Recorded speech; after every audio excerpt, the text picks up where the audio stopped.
30,000 expected at Cleveland Stadium for the Oilers and Browns. Two teams still in wild card contention.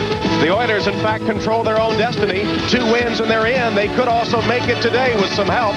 For Cleveland, they'll need help to reach the playoffs. A loss today will eliminate them completely.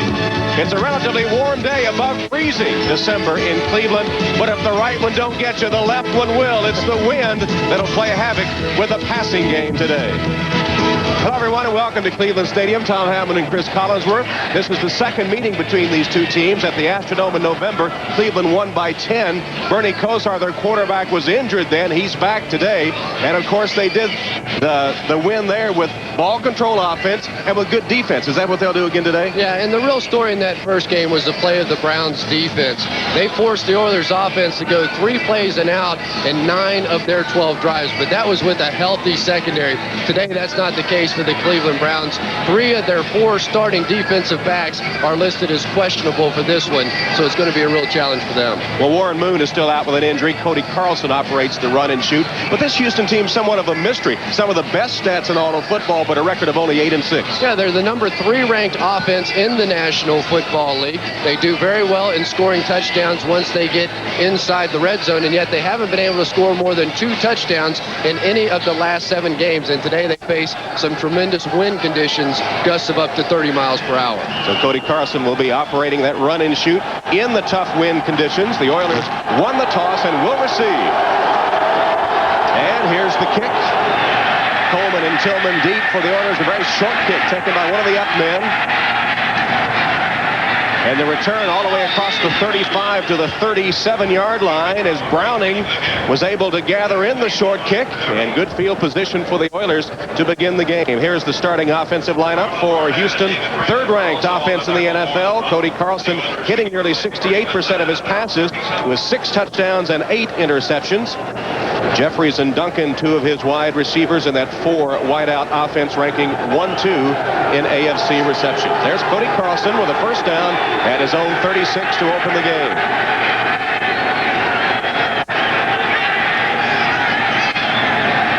Webster Slaughter, the former Brown, in motion, and Lorenzo White on the handoff. Got away from one would-be tackler in the backfield and reached the line of scrimmage, but no more. Eric Turner on the stop for the Browns. Look at Lorenzo White, who's having his best season. And Lorenzo White, part of that potent run-and-shoot offense. White is the 3rd leading rusher in the AFC. He's gained nearly 1,100 yards. That offensive line of the Oilers, one of the NFL's best. Munchak has been to 7 Pro Bowls, Matthews 4, and Bruce Matthews will be asked to block his brother Clay at times today.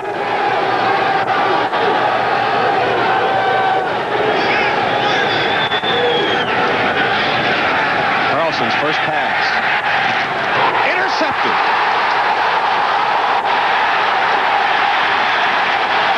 Everson Walls, the veteran corner, with a diving interception of Cody Carlson's first pass.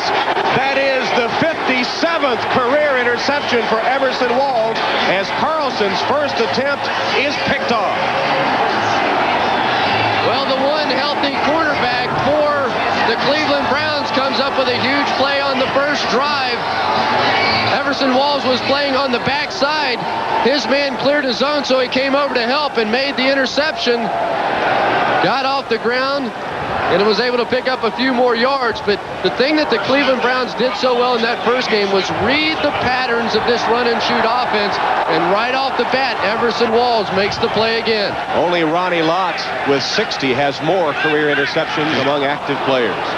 And the Browns' first offensive try goes awry. Premature movement. That'll be a 5-yard step off by Johnny Greer and his officiating crew.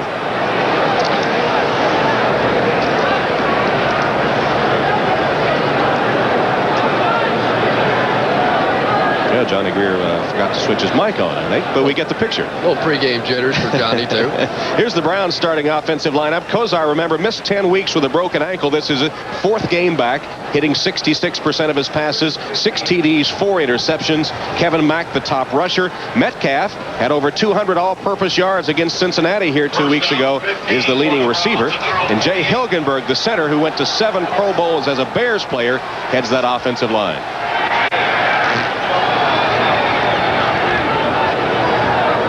Kosar. Looked one way, turned the other, found Michael Jackson for a short gain. Chris Dishman immediately collapsed on Michael Jackson. And a gain of only 4 or 5 yards. That time Bernie Kosar really came off too quickly of Lawyer Tillman. He had him wide open out there and went the other way. That Houston defense ranked 4th in the NFL. 3-time Pro Bowl player Ray Childress having his best year. Number 1 in sacks, number 2 in tackles. You see the secondary. Dishman, their best cover man in the secondary, but the veteran Gray tops in interceptions. He has 4. That's because they throw his way all the time. Leroy Horde and Eric Metcalf in the lineup at the same time on this second down play.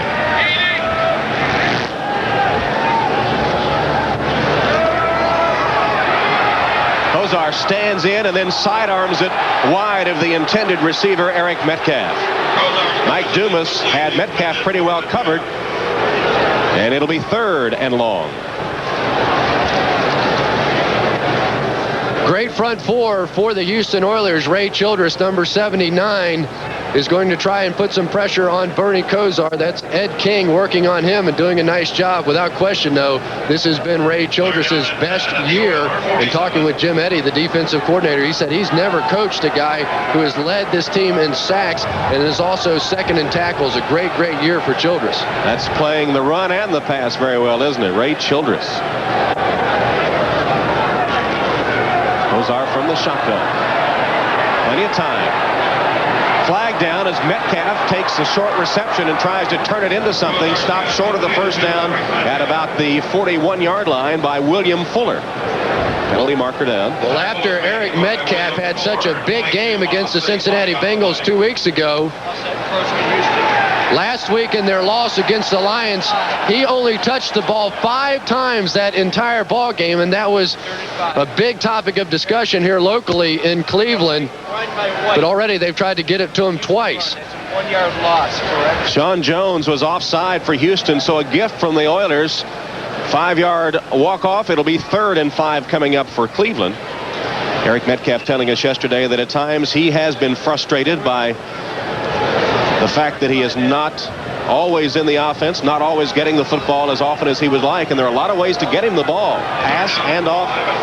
He's played wide receiver and running back, and now is lined up as a wideout on this 3rd down play. In the slot left.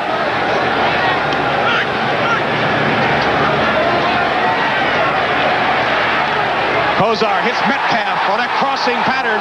Metcalf with a first down inside the 25 of the Oilers. Dragged down by Jerry Gray.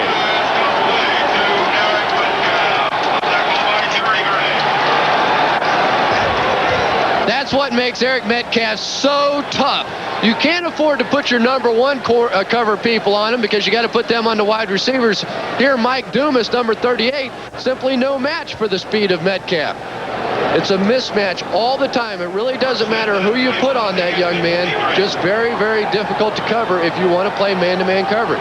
25-yard gain. First down, Cleveland at the 23 of the Oilers. Opening series of the game for the Browns. Kevin Mack's first carry. He pounds inside the 20 down to about the 19-yard line. Finally, Sean Jones and William Fuller get big Kevin Mack down. All 225 pounds of him in his 8th year out of Clemson. It's a new play. I haven't seen that one from the Cleveland Browns so far this year. It was an inside trap. They used Leroy Horde, who was lined up on the wing, to trap for Kevin Mack. Picked up 3 or 4 yards. 11:15 remaining in the first quarter. Houston quarterback Cody Carlson picked off on the Oilers' first possession. Cleveland trying to turn that turnover into points. Cleveland, one of the best turnover teams in the NFL. Delayed handoff to Mack, found an opening up the middle, and Mack is inside the 15 to the 13-yard line. Bubba McDowell made a saving tackle as the hole opened up and Mack rambled through it. Leroy Horde, who's going to get the start today because of an injury to Tommy Bardell, throws the key block to spring Kevin Mack. Tommy talked about the turnovers for this team. They are 5-1 on the season when they have a positive turnover ratio, just 1-4 when it's negative. On the season, they're a +8, which is second in the AFC. First down, Browns at the 13 of Houston. Hammond with his first carry of the game to about the 9-yard line. Tackled there by the rookie outside linebacker of the Oilers, Eddie Robinson, out of Alabama State, a second-round draft choice. I really wouldn't expect Leroy Horde to get the football too much here today. He has a bad ankle, was limping rather noticeably in the game against the Lions. Did not practice until Friday of this week, and yet he's in there starting. Almost has to be because of the injury to Vardell.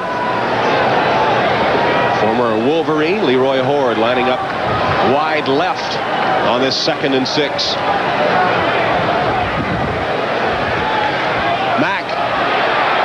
Kevin Mack picking his way, still driving, finally fumbles the football. Was the play ruled dead? Yes. Forward progress stopped inside the 5. No fumble.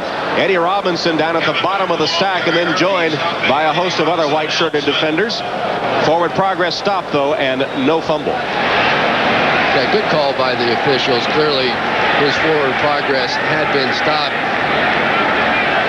And this is a difficult area of the field. This is the baseball part of the football field in Cleveland Stadium. You'll see from about the 20-yard line in here, people really having a lot of trouble getting their footing. That time, Kevin Mack not able to really dig in and push his way towards the goal line.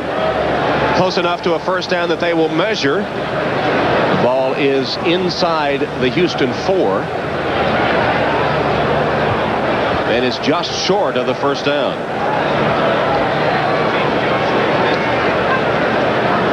Bill Belichick wrapped up against the wind chill here at Cleveland Stadium.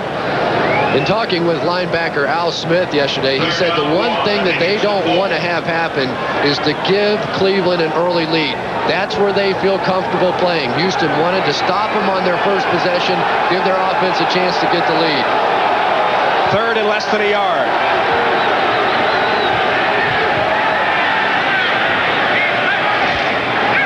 Kevin Mack dives for the first down. Kevin Mack behind the block of James Jones, the normal defensive tackle, who comes in as a blocking back on the goal line, nearly 300 pounds worth. And Mack has it first down, 1st and goal after Tim Roberts made the tackle short of the goal line. Yeah, James Jones, a big man, said that he once tried his hand at boxing, but this guy kept punching him in the nose, so he decided to give that one up, to walk away from that and just stick with football. Jones lined up as the fullback, the blocking back here in the I formation, with Kevin Mack the tailback. 1st and goal from the 2.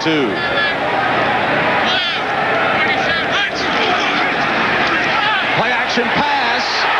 Touchdown. Ron Wolfley. Only the 2nd reception of the season for Ron Wolfley and his first touchdown of the 92 campaign.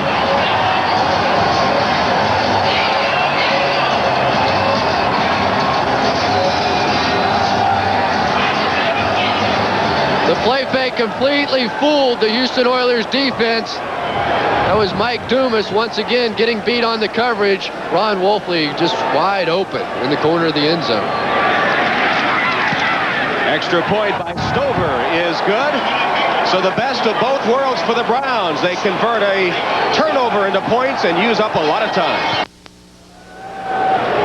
Winter rules, replace your own divots. This is David Fry, the Cleveland Stadium head groundskeeper, doing a little housekeeping as play was stopped while we were in that commercial break. And this Cleveland Stadium playing surface has a reputation of being the worst in the NFL. Would you agree with that? Oh, absolutely. And Everson Walls, when I asked him about the playing field, he said that Cleveland Stadium and the turf here has given him a real appreciation for AstroTurf. That's you don't hear many players that'll say that. You talk about optimism. If you look at the field closely, grass seed is still on there that didn't grow. Scoring drive covered 9 plays in nearly 6 minutes as the Browns intercepted Cody Carlson on the Oilers' first possession. They lead 7-0. Kickoff fielded a yard deep by Coleman. Coleman lowers his head and is taken down short of the 20-yard line. 19-yard return of the kickoff. Lattenberry just activated this week, and Ron Wolfley, who scored the touchdown, combining on the stop. And remember when we talked about when we talked to Cody Carlson yesterday, he said that the one problem that we've had offensively is we've had just terrible field position to start so many of our drives. Once again, starting at the 18-yard line.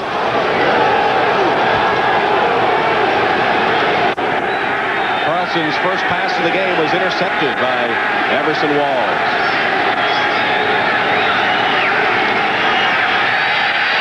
Carlson, Lorenzo White juggles and drops it. White coming out of the backfield, juggled the ball. It falls incomplete in front of Everson Walls. Here's the Browns defensive lineup. Michael Dean Perry's been hot lately, but Burnett leads the team in sacks. He has 8. Clay Matthews, the only linebacker in as they open, as do most teams that face the Oilers, with 6 defensive backs. And remember, Minifield, Turner, and Taylor all nursing injuries. So 6 DBs on the field for Bill Belichick, and Nick Saban, his defensive coordinator, who formerly was a Houston Oilers assistant coach, was secondary coach for the Oilers. Carlson has to scramble and is tackled. Clay Matthews, the oldest defensive player in the National Football League, in his 15th year out of Southern Cal, takes Cody Carlson down. And that sack by Clay Matthews ties the Cleveland Browns team record established by Jerry Shirk. 69 career quarterback sacks now for Clay Matthews. What a great player he has been. There's the updated list. One more, and Matthews will take over the all-time Cleveland lead.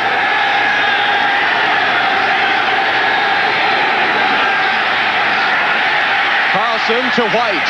Screen pass. White with blockers, cuts back inside and is stopped, I think, short of the first down. It'll be fairly close. Michael Dean Perry and Mike Johnson finally chasing down Lorenzo White on the screen pass.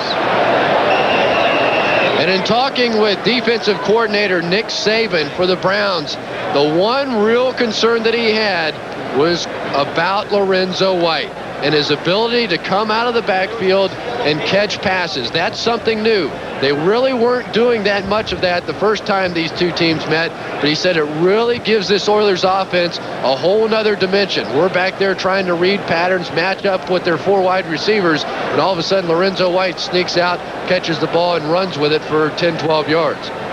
Well, there's Commander Cody checking out the measurement, which is just short, as you see, short only by inches. They have to punt it. No question, they have to punt it here. 7-0 ball game. Unfortunately for the Oilers, they're blowing an opportunity now. They have the win in this first quarter, and in their first 2 drives have been able to do absolutely nothing with it. So the NFL's leading punter by average, Greg Montgomery, on for the first time, and the dangerous Eric Metcalf is deep.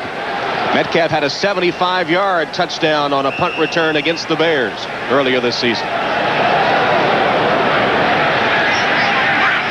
Montgomery on pace to break his own team record as far as punt average for a season.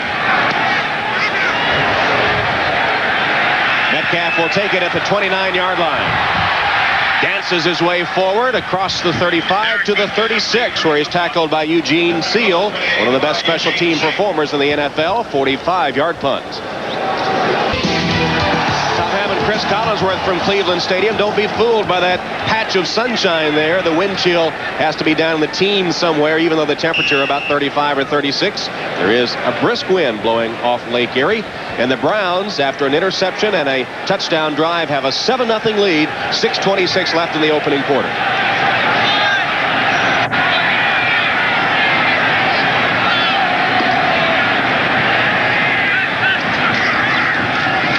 Bernie Kosar handed it off and then was hit. Managed to get it to Leroy Horde, who was twisted down after he got back to the line of scrimmage by Sean Jones and Al Smith. As you see some of the other scores around the NFL, Phoenix leading Indianapolis, trying to put a crimp in the Colts playoff hopes. That would help the Cleveland Browns. They need a loss for the Colts to enhance their playoff chances. There's something significant happening in this game already, Tom, and that is the Cleveland Browns defense has forced the Oilers offense to go 3 plays and out in each of their first 2 drives. They did it 9 out of 12 times the first time these 2 teams met, and so far they're right back at it again.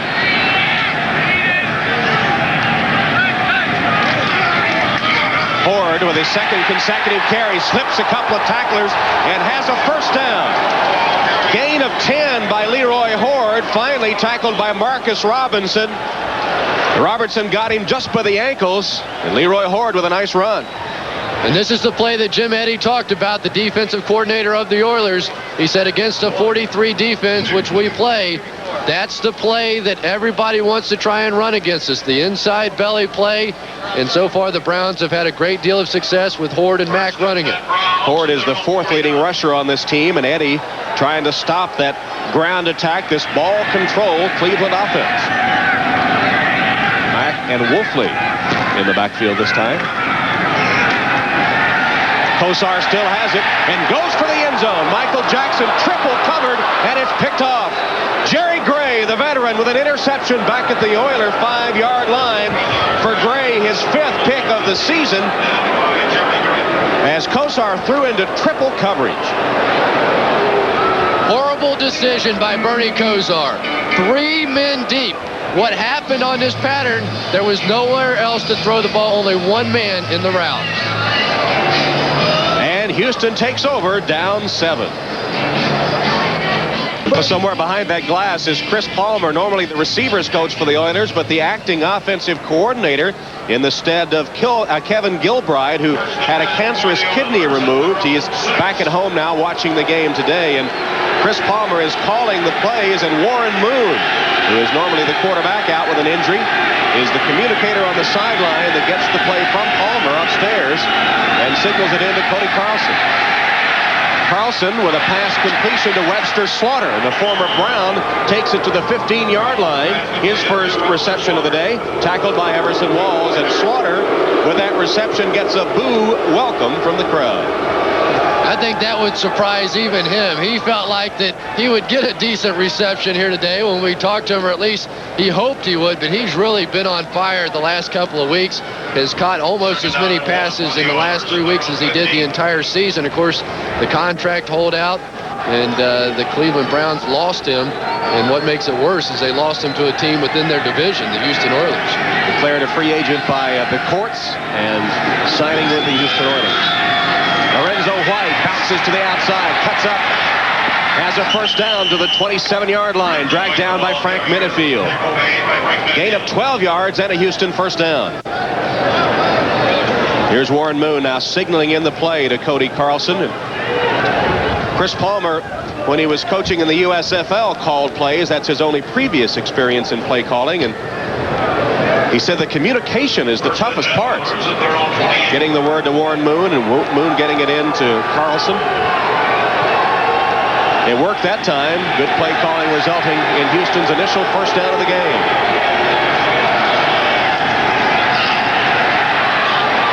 Carlson has to scramble.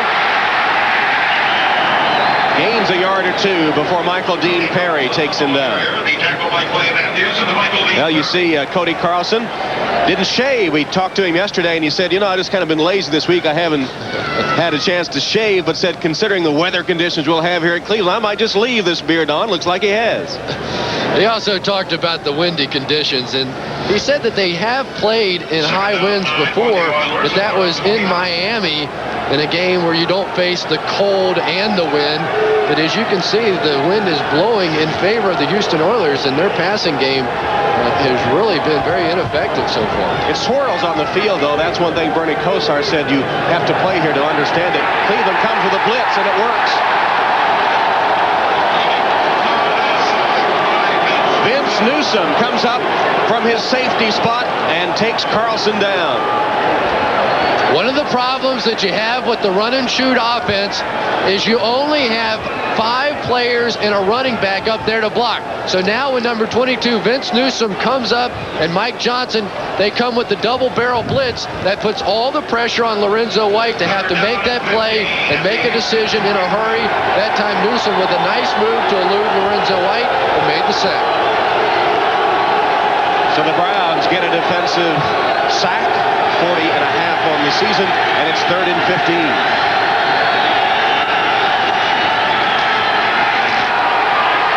Carlson, flag down. The pass is incomplete, intended for Ernest Gibbons. And Johnny Greer gets the call from his back judge. Looks like they're going to call Frank Minifield for a holding on Curtis Duncan. And Frank can't believe it. He's saying, "You've got to be kidding me." Holding, 31, defense. First down. Minifield missed the last 2 games with a groin injury. Let's see. He's at the bottom of your screen. Frank Minifield, number 31, working on Duncan. There he's got his backhand on him. Grab a little bit of the jersey. Now he's going to try and fall back into the play. If that's holding, they're going to throw it every single down in the National Football League. Frank Minifield does that on 90% of the plays. Believe me. That sounds like a first-hand telling. Lorenzo White. That holding call, of course, is an automatic first down, so White carries on a first down play. You and Frank Minifield had a memorable collision here once at Cleveland Stadium, didn't you? Well, Frank, before a ball game one time, predicted that he was going to knock me out of the game. I'd had a pretty good game the week before, and he said he was going to knock me out. And so I went out determined to hurt him. And on the first play of the game, I caught a little 5-yard hitch, and he hit me with his chicken wing, as he likes to call it. They turned me off. I woke up about the second quarter. Mission accomplished. Draw play. White can't get away from the tackle of Rob Burnett. Rob Burnett is really having a terrific season. 8 sacks on the year. Was all rookie in 1990 in his 3rd year now out of Syracuse. And he has really picked up the pace. You know, early in the season when Michael Dean Perry was going through those problems with his knee, they needed somebody to fill the gap, to fill the void, and Rob Burnett was that guy. You know the definition of a veteran? You notice how Frank Minifield had his ear holes taped up on his helmet? That wind won't be whistling through his. He's the only one I noticed that way.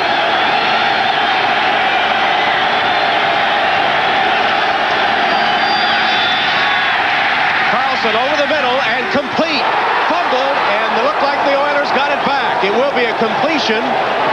And the Oilers retain possession as Webster Slaughter caught it, dropped it, and got it back. Eric Turner hit him hard enough to jar it loose. I thought it was a good call by the official. Webster Slaughter working on Everson Walls. No question about it. A catch and a fumble. Webster Slaughter really will dominate that matchup with Everson Walls. Everson Walls at the end of his career, he can't play man-to-man like that. Jack Pardee's Houston Oilers trailing Cleveland 7-0 as we start the second quarter at Cleveland Stadium. 56-year-old Pardee looks pretty, he thinks he's back in the Astrodome. He doesn't look wrapped up at all. And what a coach he is. He's been coach of the year in the NFL, USFL, World Football League, and Southwestern Conference. And of course an all-pro player in his 15 years on the field in the NFL in a playing capacity. Delayed handoff to Lorenzo White. White rips off 6 yards, tackled by Rob Burnett. Lorenzo White in his 5th year out of Michigan State and already over 1,100 yards rushing on the season. The Oilers' first 1,000-yard rusher since Mike Rozier back in 1988, and the 5th overall.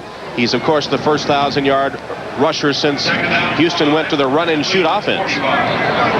And last week versus the Packers, it was his 5th straight game over 100 yards, his 9th 100-yard game of the season. They've used him more in the passing game in recent weeks. Carlson finds an open Curtis Duncan. He's down the sideline and forced out of bounds after a Houston first down. Best drive of the day, and now flags fly. And Minifield right over there in the middle of things once again. Frank Minifield probably a little frustrated over that holding call. He was playing way off of Duncan on that play, drove him out of bounds, and then pile drived him into the turf. Good call by the officials. Personal foul, unnecessary roughness, number 31, defense. First down.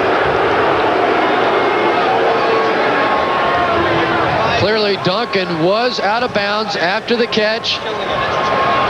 Now the play is over. 15 yards. A little emphatic takedown by Frank Minifield. A little too emphatic for the taste of Johnny Greer. As a player, you always want to be able to finish the play, even if it goes out of bounds, but it's just not allowed. That catch, by the way, was Duncan's 76th of the season, and he doesn't have a touchdown. That might be an unofficial NFL record for a wide receiver. It is.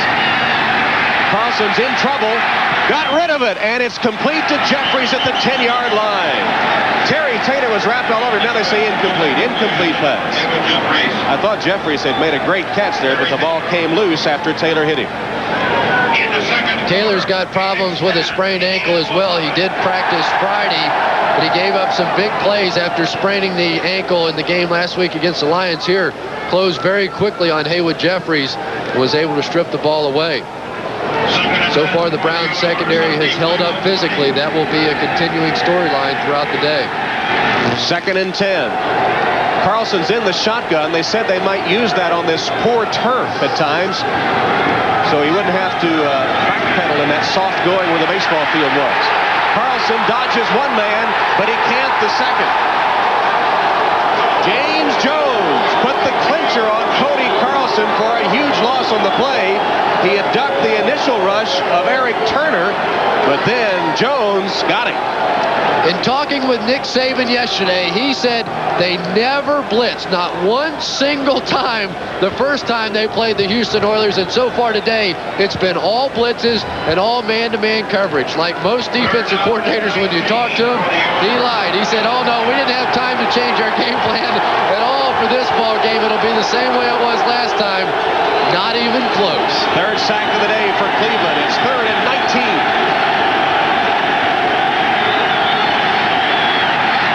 Batted and incomplete.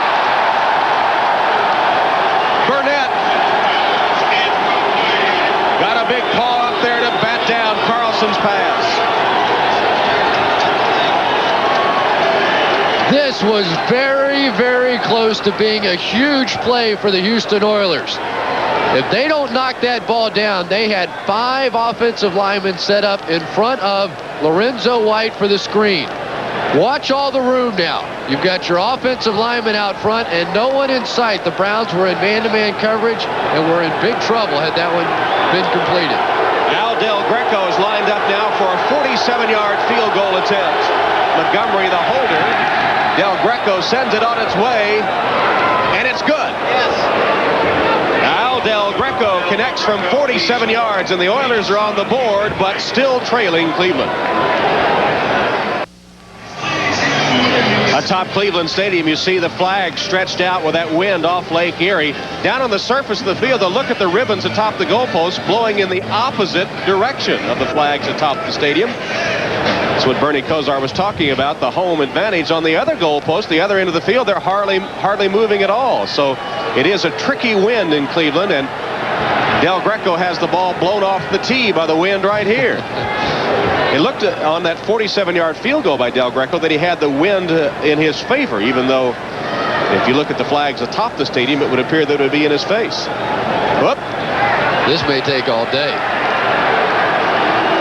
It reminded me of Peanuts. He turned his back and it immediately went off the tee. Here comes the holder. We'll try it this way. And really, this is a bit of a disadvantage for the kickoff team. They've got a guy that has to hold it, but usually it's the safety. They'll be designated 1, 2, or as many as 3 safeties on a kickoff team so that if they break through the first layer, someone else will be there. It's Bo Orlando that's holding it, and it is a short kick by Del Greco. Eric Metcalf from the 6.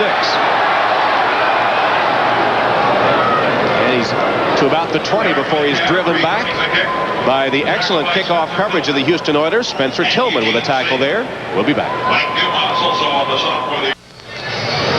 Well, defensive coordinator Saban and his troops gathered around. They have put pressure on Cody Carlson all day so far. And, of course, this is doubleheader week on NBC. Coming up, you'll see either San Diego against the Raiders or Seattle-Denver. What about those Chargers? A chance to win the AFC West, the hottest team in the league. Swing pass complete to Leroy Horde. He got a good block from Bavaro. And is tackled short of the 30-yard line by Rick Graff and Marcus Robertson. I don't think Bubba McDowell could believe that Bavaro got away with that block. Bavaro started the contact on the side, but by the end of the play was clearly trying to block Bubba McDowell from behind. McDowell immediately jumped up and tried to protest. Clutch number 83 out in front. You can see him pushing him from behind, and clearly took Bubba McDowell out of the play. That official was right there, but just didn't throw the flag. Sometimes the veterans get the benefit of the doubt. That was textbook, though. I don't know how he got away with that. 2nd and 3, though, for the Cleveland Browns. Kosar, same play. Ford to the 35 and a first down for the Browns. Eddie Robinson wrestled him to the turf. There's a big look at 69.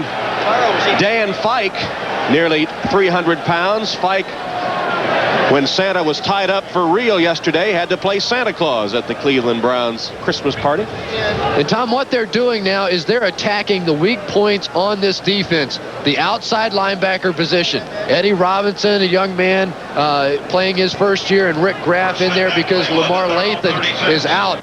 Bernie Kosar felt if they picked on those guys enough, eventually Houston might have to come in with the nickel defense.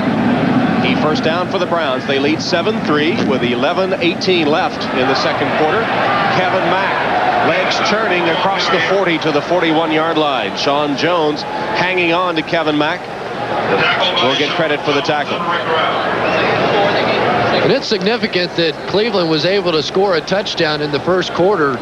The Oilers defense had only given up 13 points in the first quarter all season. So the Browns very fortunate to be able to jump out to a lead on this defense. And Coach Bill Belichick of the Browns coming over from the New York Giants, who popularized smash mouth football, and that's the way the Browns offense has been moving under Belichick's regime. And not all of the Cleveland players so happy with that. Eric Metcalf being one that doesn't like that trend. There's a false start by one of the Browns linemen. It'll be a 5-yard step off. False start. Snap.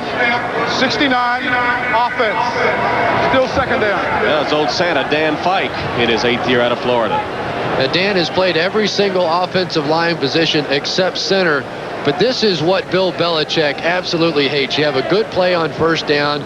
You're in a 2nd and 4 position, which is absolutely perfect for this Browns offense. The ball control that he wants to play. And now all of a sudden you get the offsides penalty and you're back in a 2nd and 9.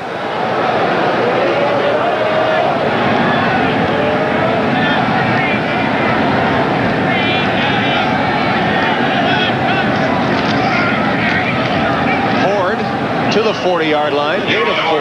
William Fuller wrestle him to the turf, and it will bring up a 3rd and about 6. In will come the nickel defense for the Houston Oilers. Mark Bavaro comes out. We should say that the Browns only have 3 wide receivers available to them here today. Of course, Eric Metcalf fills in as the 4th, but Michael Jackson, Lawyer Tillman, and Rico Smith. And Rico Smith is a young man that they would really prefer not to have to put in too many tight situations. Metcalf in the slot left as Kosar is in the shotgun. Kosar being chased. Unloaded it, intended for Metcalf. It came up short and incomplete as Sean Jones was bearing down on Bernie Kosar, who was taken down after he released the football. Sean Jones, according to Jim Eddy, is having by far the best year of his career. And he's always been able to rush the passer, has 75.5 quarterback sacks, and this season has been doing the job against the run as well. Webster Slaughter back as a punt returner and not getting quite the reception that he anticipated. He's right in front of the dog pound. He thought they might give him a good reception today. Quite the opposite. Fair catch called for and taken by Slaughter on Hanson's punt. I tried to warn him about that dog pound, but he didn't believe me. 37-yard punt. The Oilers take over. Tom Hammond, Cris Collinsworth, and some crazed canines at Cleveland Stadium. That's the dog pound, and they were giving their old pal Webster Slaughter what for that last time. Look at that guy. Unbelievable. There's Webster. He's still hearing it.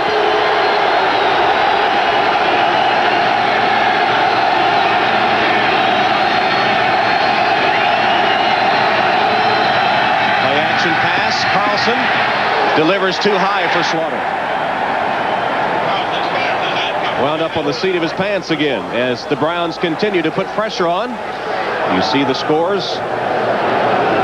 Tom, if you wonder why offenses put people in short motion and move them in, move them out like that, what that does is it lets the receivers and the quarterback know if the defense is in man-to-man coverage. Obviously, if the guy over the receiver moves back and forth with the wideout, you know pre-snap that it's man-to-man coverage.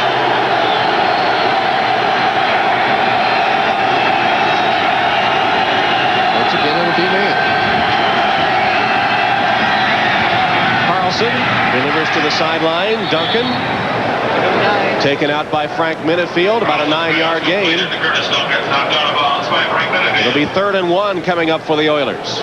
Really showing these Houston wide receivers a lot of respect. And don't forget that Terry Taylor and Frank Minifield and Eric Turner, they didn't even practice until Friday of this week.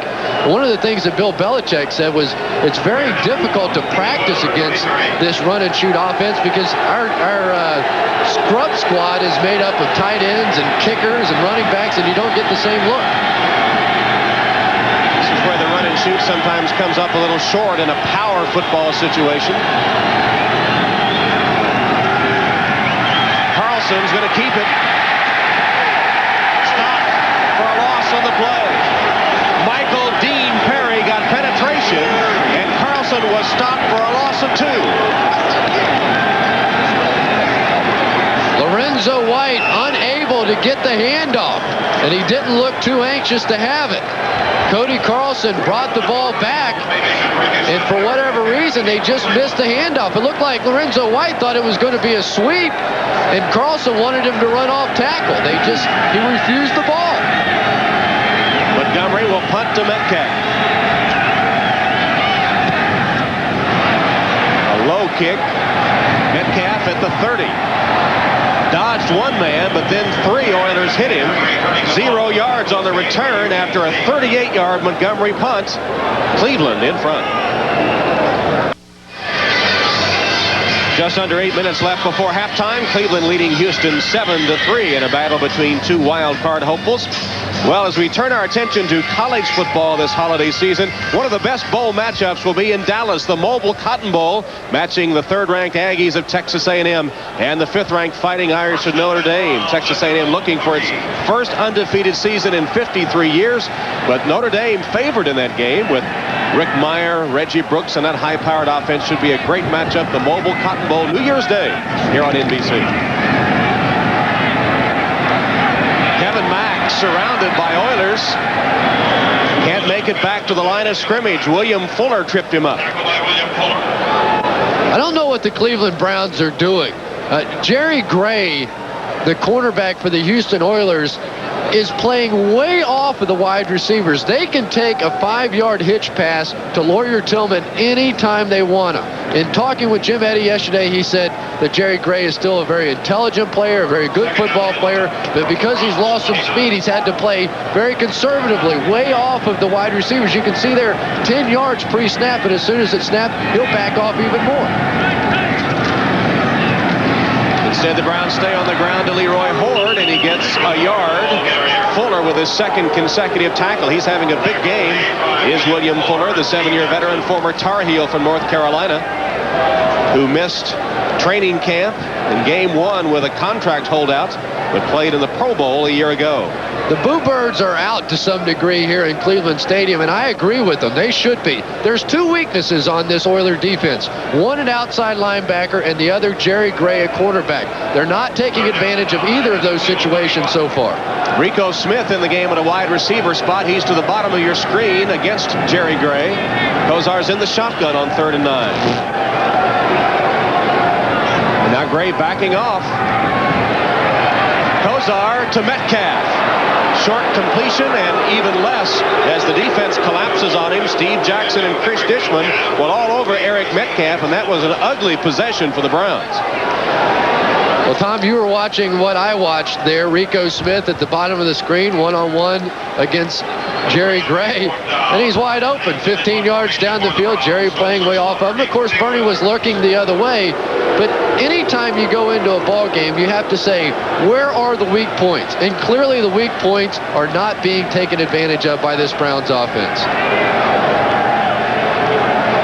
Hanson to punt, and Webster Slaughter once again the deep man for the Oilers.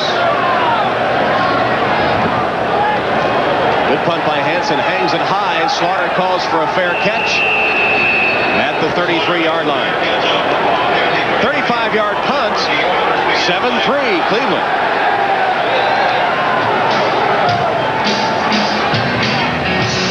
Well, a little fracas for a moment. Cooler heads prevail. And we'll take the timeout with 5:29 left. That's Stephon Moore on the sideline for the Cleveland Browns, injured. You see his arm in a sling and out of action. And one of the key members of that secondary that's banged up this week. Yeah, and Nick Saban had a real concern that Stephon Moore was out. He had a huge game against the run and shoot of Houston the first time around. 13 tackles in that game and a fumble recovery for a touchdown. Meanwhile, Minifield, Turner, and Taylor all playing not 100%, but on the field against the Oilers. Carlson's pass is complete to Givens. Ernest Givens with a Houston first down close to midfield, tripped up by Terry Taylor. Gain of 15 yards. That was a nice job by Cody Carlson that time, finding the one-on-one matchup against the linebacker. Mike Johnson had the unenviable task of trying to cover Givens over the middle. You'll see Mike Johnson, number 59. Givens is going to run behind him, and Johnson simply unable to keep up with him and will not be able to all day. And Givens now has caught a pass in 51 straight games. Draw play to White. Lorenzo lowers his head and bangs forward for about 5 yards till he runs into Mike Johnson, the Browns' leading tackler. The emergence of Lorenzo White has really added a new dimension to the run and shoot. Yeah, he already has career highs with 49 receptions and 514 yards receiving. And that was what Nick Saban was concerned about more than anything. He says, I know that he's going to get somewhere close to 100 yards rushing. I just don't want him beating me catching the football. Trails only Archie Griffin in Big Ten history with 4,500 career rushing yards for Michigan State. Carlson completes to Lorenzo White. Dragged down by Mike Johnson, close to a Houston first down. And that's what you can do when you pick up 3 or 4 yards on first down. You can come back with a short pass on second down. Now you're in a 3rd and short. Don't forget, Houston blew their last 3rd and 1 situation when Cody Carlson and Lorenzo White messed up the handoff. Almost an identical situation. It's 3rd and less than a yard. And Lorenzo White, see if he can connect with Carlson this time if they stay on the ground. They send Slaughter in motion. It'll be a pass. And it's incomplete. Jeffries trying to make a one-hand grab on the sideline with Terry Taylor defending. And once again, 3rd and less than a yard. Houston fails to convert. They've got to go for this now on 4th down, and it appears they will. That is a shocking call to me. When you're playing against a run-and-shoot offense, when they only have 5 men up in the area called the box, you almost automatically run it. That time they threw it. It didn't make any sense. 4th down and less than a yard. 5 in the box again. Run it. Flags down. That play will be blown dead before it got started. Could be a false start. That'll be 5-yard penalty. It'll be against the Oilers. False start. Number 73 offense prior to the snap. Still 4th down. Right tackle David Williams called for the false start, and now Houston will punt. That's twice they have had drives stopped, third and less than a yard. Strange series that time by Houston. If you've already blown 1 3rd and 1, why do you come back and take a chance, especially when it was 4-down territory anyway? Give the ball to Lorenzo White twice. You got to think he's going to be able to pick it up in one of those 2 tries. And Cleveland calls a timeout before the snap was underway. I think they only had 10 men on the field. The signal was coming in from the sideline to call timeout, and they got it just before the ball was snapped. So the Browns didn't have the proper punt return team on the field and spend a timeout with 3:20 remaining in the first half. And Belichick's club leading 7-3. They intercepted a Carlson pass on the Oilers' first series, and with a drive that consumed nearly 6 minutes, took it in for the only touchdown of the game. Houston responded with a 47-yard Del Greco field goal, and it is 7-3. Coming up next Saturday, we'll have another special Saturday edition of NFL action as the Raiders go to RFK to take on the Washington Redskins in the season finale for both those teams. Redskins, after sputtering, coming on with a chance for the playoffs in their 3rd straight year. Last report, they were leading Philadelphia 10-7, and Rippon had a 62-yard touchdown pass to Ricky Sanders in that game. Washington has always played very well against Philadelphia. They've won 11 of their last 15. And of course, you can check out the Raiders in the second half of our doubleheader today as they take on the hot San Diego Chargers. Montgomery's low line drive punts. Metcalf lets it bounce as Metcalf falls to the turf, and the ball stays in bounds. Somehow it trickled right down the sideline and will be downed inside the Cleveland 5. 43-yard punt considering the roll, and that's a great break for the Oilers. Yeah, that's the difference when you're playing on this grass and mud as opposed to the AstroTurf. On AstroTurf, that ball hits once and skips out of bounds about the 10-yard line, and now the Browns must start from their own 7. And this is an opportunity for Houston's defense. If they can force the Browns to go 3 and out, then they'll give their offense one more shot before the half.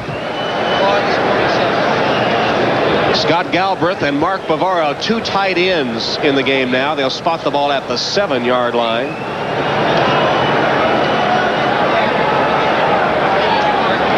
Kevin Mack is the lone setback. And gets the call, does Kevin Mack. Straight ahead for 2 or 3 yards. Kevin Mack, the ball carrier. Fuller and Smith combine on the Houston tackle. Belichick looking to get out of poor field position here, and he's trying to pound it out. At least he did on that first down play. Looks like William Fuller shaken up on the play. And they can ill afford another injury to that defensive line. They've already lost Doug Smith. So we'll try to keep you updated on what's happening with William Fuller. While they tend to Fuller, we'll tell you that the Phoenix-Indianapolis score now 10-3 in favor of the Cardinals after Dean Biasucci hit a 27-yard field goal. Of course, the Indianapolis game impacts both these teams' playoff chances.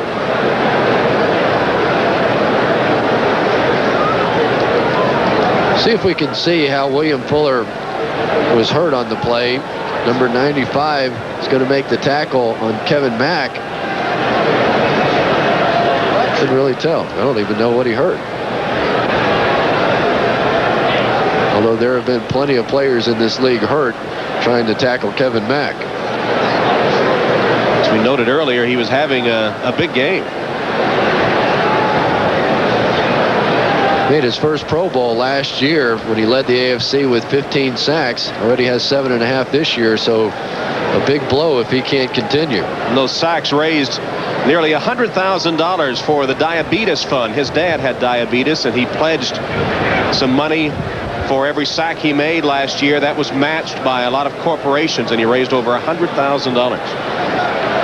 Arnsbarger was the athletic director at Florida for many years. I had just never imagined that he would be interested in getting back into coaching, but one day Bobby Ross, I guess, called him to ask for recommendations as to who he thought might be a good defensive coordinator. He said, what about me? Yeah, I'd like to have that job. And now he's in San Diego and doing a great job.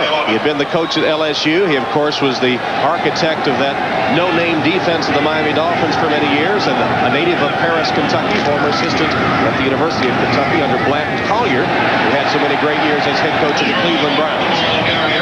Leroy Horde. Very close to a first down.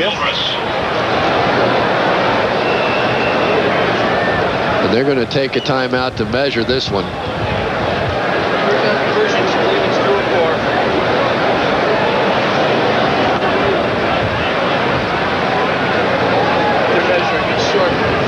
If this is a first down and the Browns get out to the 16-yard line, I still would be very surprised if Bill Belichick tried to open up his offense. For Bill Belichick, it's third down and short.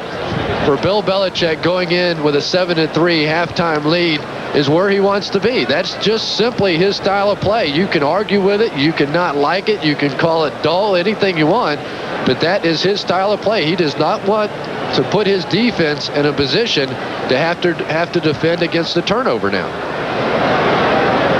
Bernie Kosar with a little conversation with Johnny Greer, the referee, and as you saw, 3rd and inches, they send big James Jones in to the backfield. He'll line up at fullback and probably block for Kevin Mack, and this will be arch-typical smash-mouth football as they try to pick it up 3rd and inches. They can take it to the 2-minute warning, about a half a tick difference between the play clock and the 25-second clock, so they'll just let it wind down. A little surprised Houston didn't take a timeout. And we have reached the 2-minute warning. It'll be 3rd and inches for the Browns when we return. Cleveland up 7-3. The Browns lead the Oilers 7-3 in a battle of wild card hopefuls. 2 minutes left in the first half. And the Browns 3rd and inches deep in their own territory. You want to guess about the play call here? I would put the odds at Bill Belichick throwing a pass or calling a pass right now about 1,000,000,000 to 1. Well, his odds of throwing a pass are greater than that. Greater than that, that's true. 8-man front, really a 9-man front now for Houston.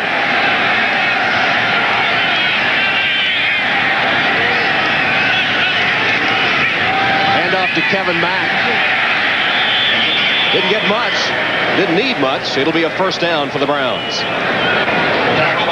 Jerry Gray was at the bottom of the stack for the Browns as Mack sort of attacked the corner on an off-tackle play with James Jones lining up in the backfield with him as a split back, which was surprising. And here comes the spread formation for the Cleveland Browns, so maybe they will try and open it up a bit.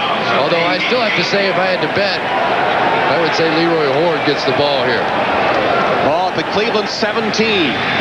Clock now inside 2 minutes. Leroy Horde does indeed get the handoff and makes a nice run. Almost broke free. Leroy Horde has a first down. Marcus Robertson made a saving tackle after a 13-yard gain. Now you're in position if you're the Cleveland Browns. If you throw an interception or turn the ball over, you're still all right because you're out from the shadow of your own goalpost. First down, Cleveland when we come back. Pass has been so long since he threw a pass. I think he was as surprised as anybody that he was going to get a chance to throw a pass on this drive. He probably didn't even warm up before it started on his own 7. And he's had a good day, 7 of 10. Get the ball to Metcalf here. Short ball control passes. Look for Metcalf. And the slot on the right in this formation. Instead, it's a complete pass to Pete Holohan. And he has only 3 yards before he's taken out of bounds by Eddie Robinson. Stops the clock at 1:09. Why? Why would that play? You dump it off there for 3 yards. He really wasn't pressured. Get a chance to work it down the field. They need to find some holes in the zone. Try and work it down the 10, 12-yard depth because the defense gives you those throws. They'll back way off here. They just don't want to give up the touchdown. Until you get down to about the 40-yard line, this territory in between the 40s is really almost given to you. William Fuller, shaken up earlier, has returned to the Houston defense. Nickel defense for Houston. Draw play. Leroy Horde dancing, can't get away. Surrounded, taken down by Williams and Jones.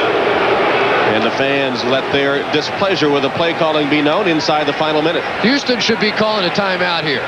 Houston's got them now 3rd down and 8. Call timeout. Give your run and shoot offense a chance. There it is. They wasted some precious seconds, though, before they take their first timeout of the half. 7-3. Cleveland's touchdown came on its first possession after an interception. Houston has only managed a field goal. They've had several good drives, but sort of the story of their year. They move the football, but at times are their own worst enemy. They seem to lose focus, lose concentration. Twice they had it 3rd and 1 and couldn't convert. That's the story of the first half so far. Those 2 3rd and 1s, and then the 4th and 1 where they hand off, pick up the first down, and have the offsides penalty. So in talking with all the Houston players yesterday and their play caller now, Chris Palmer, don't want to call him the offensive coordinator, that's Kevin Gilbride's job, but in talking to them, they said that there's only been one team that has stopped us this year, and that was the Cleveland Browns. The rest of the time, we've just simply stopped ourselves. Well, today it's been a combination of both. A good play by the Browns defense, and Houston really shooting itself in the foot. So the Browns need to convert this 3rd down to retain possession. 48 seconds left in the half. Trips to the right. Kosar across the middle, drills it in, complete for a first down. Catch made by Rico Smith, only his 3rd catch of the season, but it's a big one for a first down and 13 yards. The tackle by Jerry Gray. And one of the coaches in the press box saw what I saw the time before, that they left Rico Smith one-on-one and with Jerry Gray. Look at all the room that number 21, Jerry Gray, gives Rico Smith. Smith has tremendous speed, 4.3 speed. Jerry Gray then tries to break on the ball, but a great throw by Bernie Kosar. There's Rico Smith, the rookie from Colorado, 6th-round draft choice. That was his 3rd reception of the season. He was Colorado's fastest player. They timed him in Boulder at 4.33, as you said, Chris. And he'll get a little better. On that particular play, once you see the ball in the air, you have to move back to the quarterback. Even if it's a crossing pattern, when you see it in the air, move back to it. That would have extended the gap between himself and Jerry Gray. Now the offense wide open for Bernie Kosar. You're out to the 50 and no danger whatsoever.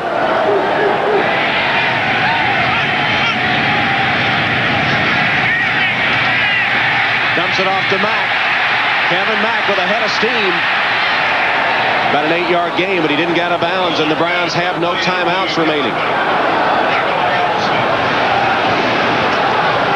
And this drive really set up by the fact that, remember, Houston took the timeout. I agreed with the call, but it appeared that Cleveland would have been happy to run out the clock. Now they have a chance to put something on the board. Kosar to the sideline. Lawyer Tillman gets out of bounds and stops the clock. Jerry Gray was defending, but Tillman had plenty of room, made his first catch of the day, and with 20 seconds left, the Browns have a first down at the Oiler 35. Well, everybody in the house knew that it was a stop the clock play, and yet you can't see Jerry Gray. He's out of the picture, and they just simply flip it out to Lawyer Tillman, and that's a big 5 or 6 yard gain. They're almost in field position, but remember, this would be a kick into the wind. Matt Stover does have one kick of over 50 yards this year.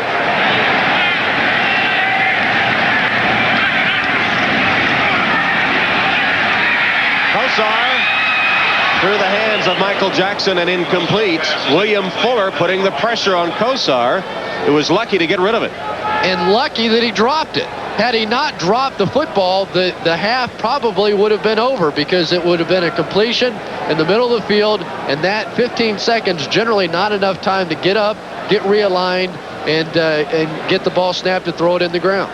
Stover's longest field goal has been 51 yards this season. 11th play of the drive coming up. If they don't gain any more yards, it'll be about a 53-yard attempt. Here comes the cluster to the right.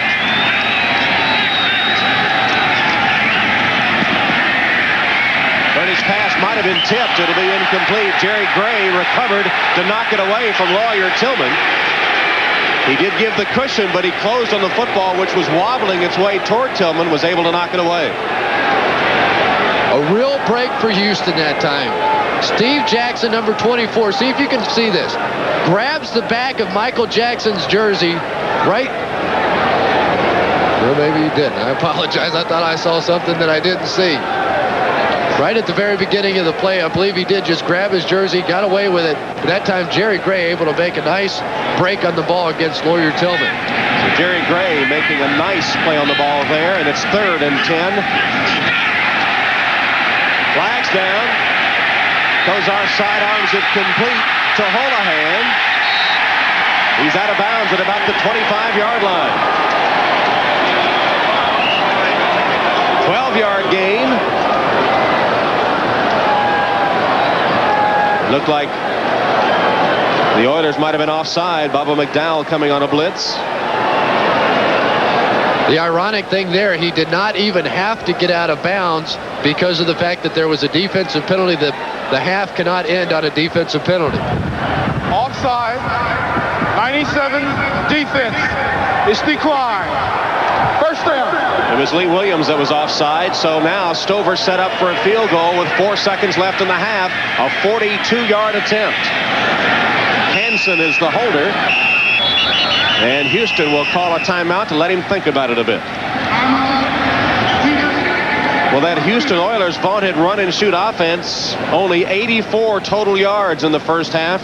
One of the reasons the Oilers trail, and could be even worse if Stover can convert this field goal. And the little ribbons that are on top of the goalpost in the direction he'll be kicking are blowing directly back in the face of Matt Stover.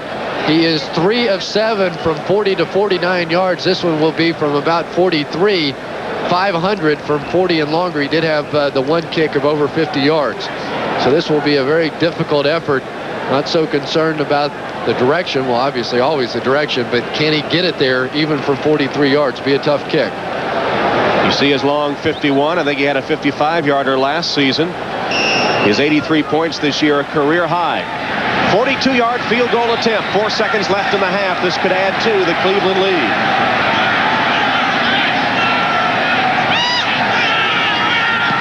Stover has it up. And no good. Nice play by Santa Claus. Santa catches the errant field goal as the first half comes to a close. Halftime score 7-3 Cleveland. Now let's go to Bob Costas in the dump. Halftime at Cleveland Stadium. The Browns leading the Oilers 7-3 after the first half of play. Tom Hammond and Cris Collinsworth with you at Cleveland Stadium. Old receivers never change their habits. It's cold. He's got his tackified gloves on. Just in case anybody throws anything at me. He hasn't dropped a note the entire game. You know, we talked at the start of the telecast about Cleveland's earlier victory at the Astrodome when they had ball control offense and good defense. It looks like they're following the same script as we said they would try to do. Yeah, and Tom, there's always so many questions about the run-and-shoot offense, and the biggest one is, can it handle poor weather conditions? Today they had the wind. Yes, it's cold, but in December, this run-and-shoot team has always had problems. And I don't know if it's just a matter of the Cleveland Browns and Nick Saban has come up with some kind of a formula to shut it down, but so far the Browns have been just absolutely destroying this offense. We should point out that the last 2 seasons, Houston did win in December here at Cleveland. Here are the Coors Cutter halftime stats, and the one that sticks out to me, 84 yards total offense by the run and shoot in that first half. Well, Bernie Kosar is visiting again with referee Johnny Greer. I don't know what it's all about, but you remember they had a little conference just before halftime as well. He said, be forewarned, we might even throw a pass this half. No, you're cold in more ways than one. Well, you're not kidding with that. Cleveland playing today without one of its running backs, rookie Tommy Vardell, who is inactive due to injury. But the Browns have been the better offensive team. 2 key happenings in the first half for the run-and-shoot offense of the Oilers. Failure to convert on 3rd and less than a yard. Metcalf awaiting the kick by Del Greco.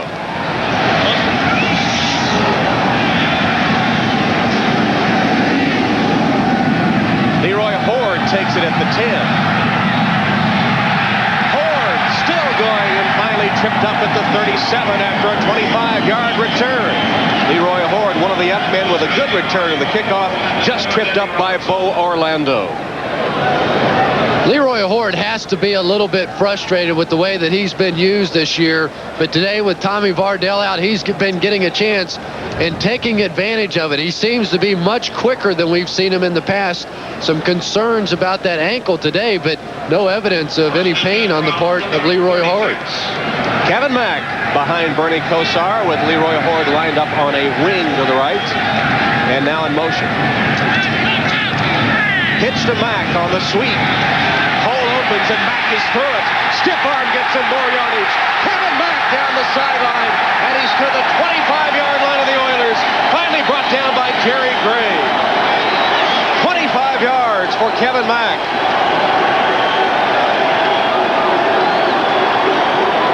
People in the secondary absolutely hate having to tackle Kevin Mack. When he gets here in this position, very few defensive backs will make the play. The strong stiff arm, and really very fortunate that one didn't go the distance. Actually, the yardage was 37 yards on the run by Kevin Mack, and it sets up a Cleveland first down. Bernie Kosar changing the play now. Ball at the 27 of the Oilers. Mack not even a chance to catch his breath and is tripped up at the line of scrimmage by Sean Jones. We talked about Sean Jones becoming a much more complete player. There you see it. Rather than just simply going up the field and constantly trying to come up with the quarterback sacks, he's now very conscious of trying to stop the running game. That time a diving tackle on Kevin Mack. Horde replaces Mack in the backfield, and Bavaro comes out too with Rico Smith in the game at a wide receiver spot. Houston's defense has to make a stand here with the way their offense has been having trouble scoring points. 14-3 lead would be awfully tough. From the backfield, Eric Metcalf with a handoff. William Fuller and Ray Childress for Eddie's defense. Childress has been pretty quiet today. Well, Ed King really initially made his reputation on a game against Ray Childress last year. Ed King, the offensive guard for the Cleveland Browns, has been doing a nice job again today. You see him coming off, a little half hold, just push and shove.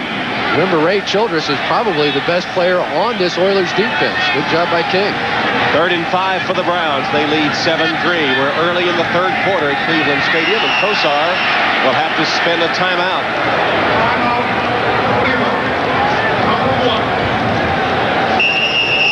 Kosar to the sideline to discuss things, leading 7-3.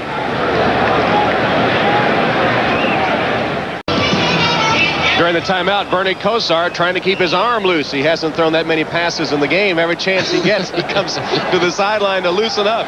And Michael Jackson is catching for him so he doesn't catch one wrong on a finger in this cold weather. He's at 12 of 17. 3rd and 4, key situation now for the Browns.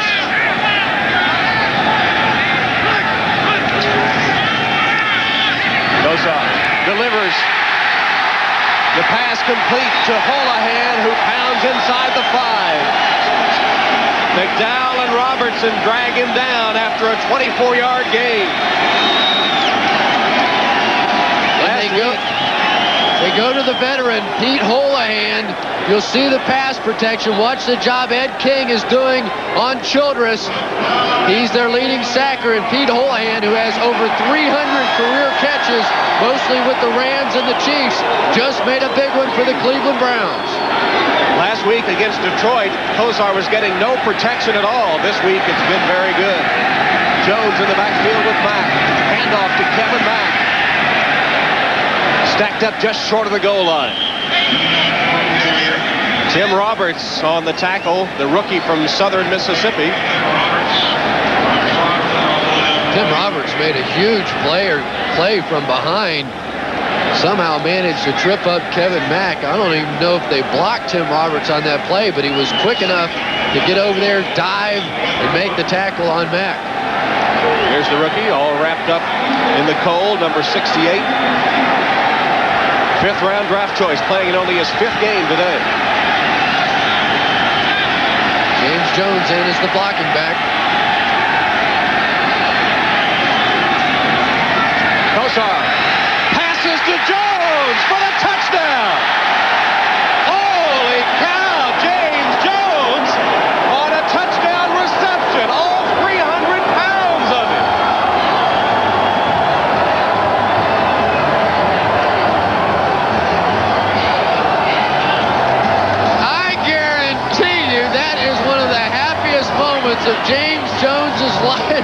The play fake to Mack. And why in the world would you cover a defensive tackle coming out of the backfield? Bubba McDowell absolutely shocked. And oh, yeah, a little dance by James Jones. What hands.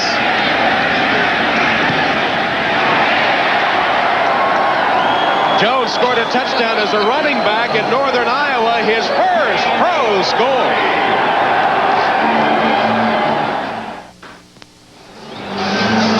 James Jones on a touchdown reception. Normally a defensive tackle lined up in the backfield, we thought, for blocking purposes. And look at Santa Claus at the bottom of the screen saying, throw it to James Jones. Jones open in the end zone, powers his way in, and now he does a little bit of the robot. Yes, sir. Go ahead with it. He's got the dance all down and everything. The spike needs a little work. You know, the worst part about that, for his relatives, they're going to have to hear about that every Thanksgiving, every Christmas for the rest of their lives. We talked to him a couple of weeks ago, and we asked him if he'd like to carry the ball sometime as he lined up in that fullback spot. He said, well, I might fumble or something. We never dreamed he'd catch the ball. Forgot to ask him that question. There we go again. And the ball falls off the tee before Stover can get to it, giving us a chance to remind you that more football comes your way in the second half of our doubleheader today on NBC. Big game in the AFC West as the Chargers, hoping to be divisional champions after starting 0-4, battle the Raiders, a team they defeated in San Diego a few weeks ago. Some of you will see Seattle against Denver. And, of course, the Denver game will impact the playoff chances of these teams. Should Houston rally to win this game and Denver lose, the Oilers would make the playoffs today. Right now, though, they trail the Browns 14-3. Ball stays on the tee for Stover. He pounds it to the goal line. Taken by Coleman there. Lowers his head and will be stopped short of the 20 by Cedric Figueroa. 19-yard return to the opening kickoff, and again, poor field position for the Oilers. Just exactly what they were talking about, that every time they start a key drive, which this most certainly is now for this Houston offense, they have to do it starting inside the 20-yard line. Cody Carlson now has to make a statement. He has to prove that they can move the football on this Browns defense. They didn't do it in game one. They have not done it in the first half of this game either. Browns score on their first possession of the second half to lead 14-3.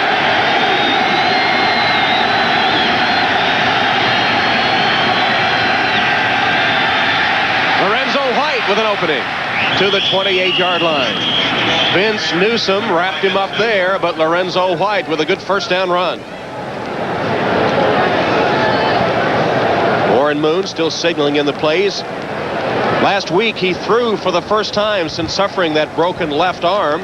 It's not his passing arm, of course, and he was able to throw about 100 passes. He thinks that if the Oilers desperately need next week's game against Buffalo to make the playoffs, he could play.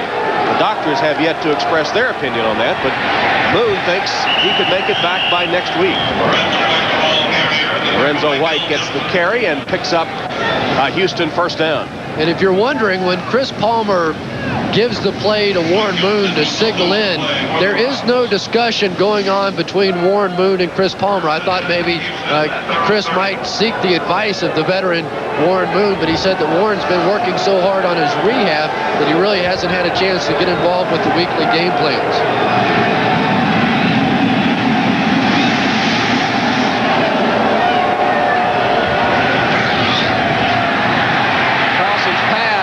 Juggled and dropped by Lorenzo White under pressure from Everson Walls. Michael Dean Perry putting the pressure on Cody Carlson. He had to dump it off, and it goes incomplete. Michael Dean Perry has been red hot as of late. He's had 6 quarterback sacks in the last 3 games. And what you're seeing there by the Cleveland Browns are some run stunts. What they're doing is they're trying to move their defensive linemen in and out, not in an effort to get after the quarterback, but to create confusion on that Houston offensive line so that they fall into the running game and shut that down first.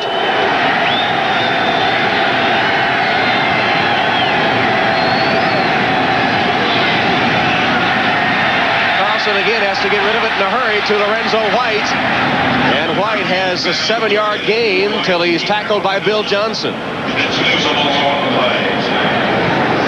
And the real story so far in this ball game has been the pressure that the Browns defensive line has been able to keep on Cody Carlson. That hasn't allowed these much faster wide receivers to work one-on-one down the field. You see Nick Saban, the defensive coordinator. Now he's getting the pressure with just a 4-man rush. In the first half, he had to blitz to get it. 3rd and 2 for the Oilers.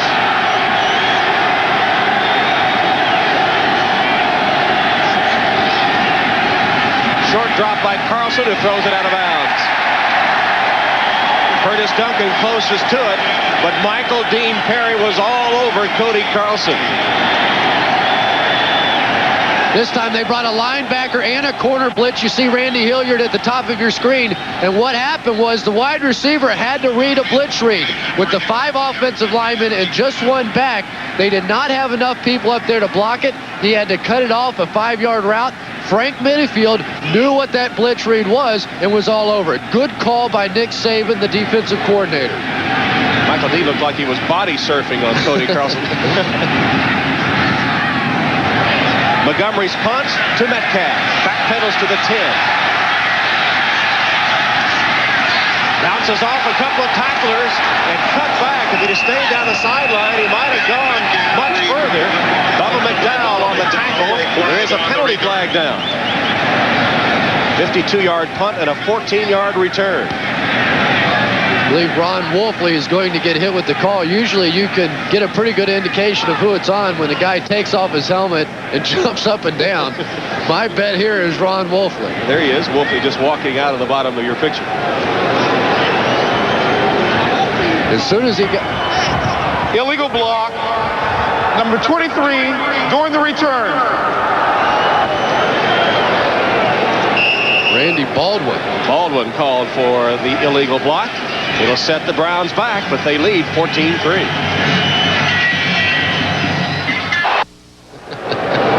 With producer David Michaels.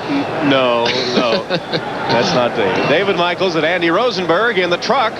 Tom Hammond and Cris Collinsworth in the cold, where Cleveland leads Houston 14-3.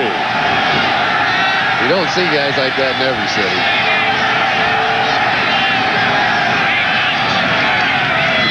Handoff to Kevin Mack. Mack took a little jog step and then powered straight ahead and ripped off about 7 before Al Smith and Marcus Robertson collared him. Really, the difference in the ball game is that Cleveland can run it in these tough weather conditions, and Houston's offense really hasn't been able to do anything. Great day by Kevin Mack, finally getting a chance. And you know, one thing about Kevin Mack is for the first time he's not having to switch on and off with Tommy Vardell. He's staying in the game full time, getting a chance to run the ball time after time. And so many backs, especially older veteran backs, they don't really begin to get warm until the second half. Missed 4 games this season with a calf injury. He's been the mainstay, though, down the stretch for the Browns. There's another example as he has a first down run across the 20-yard line, tackled by Jeff Allman, Bubba McDowell. It's amazing how much better the Cleveland Browns offensive line is now than what they were when we saw them that first game against Indianapolis. They are really doing a job on what is a tremendous defensive line for the Houston Oilers. If I have to name the best defensive line as a group in the AFC right now, I would have to say that it is Houston, and yet this offensive line from Cleveland has just been pushing them off the ball. And you see he's closing in on that 100 yards. He was the last to do it. Juggling catch by Metcalf. Oh, dodged one tackler, and Metcalf has a first down. Robertson forced him out of bounds, but not before a beautiful move by Eric Metcalf. And when we talked with Eric yesterday, he said that his stats were probably better his rookie year, but for the times that he has touched the ball this year, he's done more with it. That time he touched it about 6 times before he actually caught it, and then made the beautiful move. Nice job by Dan Fike out in front to spring it. His dad, Terry, the former All-Pro running back, is here at Cleveland Stadium to see him play. He's seen him play his last 3 games, taking a break from his job as a drug counselor in Seattle to come, as Eric said, to hang out with his son for a while. And he's been on the spitting image of his dad, Eric Metcalf. Now with a handoff. Nothing there. Collared by Lee Williams. I guess, you know, they want to get Metcalf the ball in various situations. But the bottom line is Kevin Mack is the back with the hot hand right now. And you'd really rather see him running between the tackles than you would Eric Metcalf. And here comes Kevin Mack back into the ballgame. Yeah, but you can't have it both ways. Now, earlier you were bemoaning the fact that last week Metcalf didn't touch the ball enough. Well, except that if you're going to get him the football, get it to him swinging it wide on screen passes and as a receiver. Leroy Ford sort of limping off the field there. This is a 2nd and 10 for Bernie Kosar. Metcalf dropped it, and it might have been intercepted on the deflection by Steve Jackson. Yes, Jackson picked off the deflected ball off the hand of Metcalf. Great play by Jackson. 3rd-round draft choice in his 2nd year from Purdue. His 3rd interception of the season.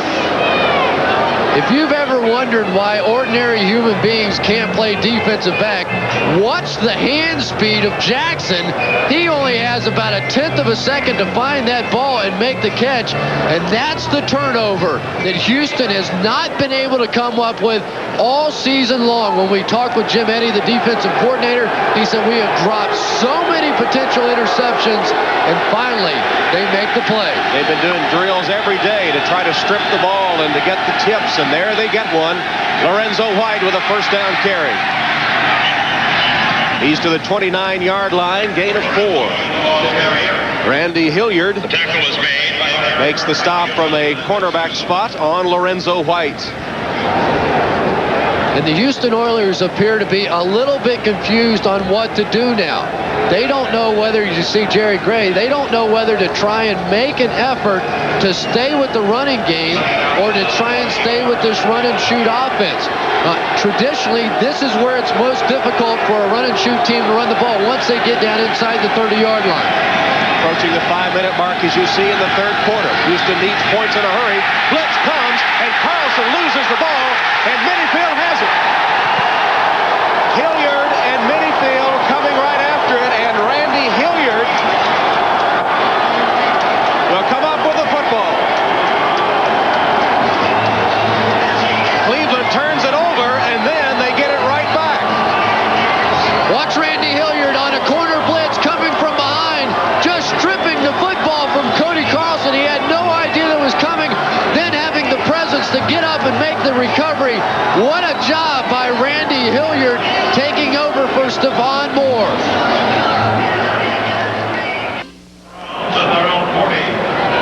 14-3 Cleveland, number 39 sitting on the bench, Randy Hilliard with a blitz, a sack, the 5th of the day with the Browns defense, and a fumble recovery. In his 3rd year out of Northwest Louisiana, 6th-round draft choice makes the big play. Kosar, and it's intercepted by Houston. Linebacker Rick Graf went upstairs to grab it for the Oilers. Intended for Leroy Ford, and Graf just went up to pick it off. What a turn of events, back and forth when it looked like Houston was going to be out of this game once again. Their defense, as they have continued to do throughout the course of this season, gives this offense one more chance. You see Rick Graf making a beautiful play. He was a 2nd-round pick of the Dolphins in 1987, signed by the Oilers as a Plan B free agent in 1991. And that is probably the biggest play of his career as they're trying to make their way into the playoffs for the 6th straight year. Starting his 5th game today, Graf, who was praised by his defensive coordinator as one of the backup players that has stepped up for this Houston defense. White finds a seam across midfield into Cleveland territory. Give him 5 or 6 yards before Mike Johnson pins him. And what Cleveland is now doing in that secondary, they're guessing with Jack Pardee and the offensive coordinators for the Houston Oilers, Chris Palmer. They're running up safeties on 1st down, assuming that Houston is going to try and run the ball. That time it was Vince Newsom lining up in 2 deep and then walking up at the snap of the ball.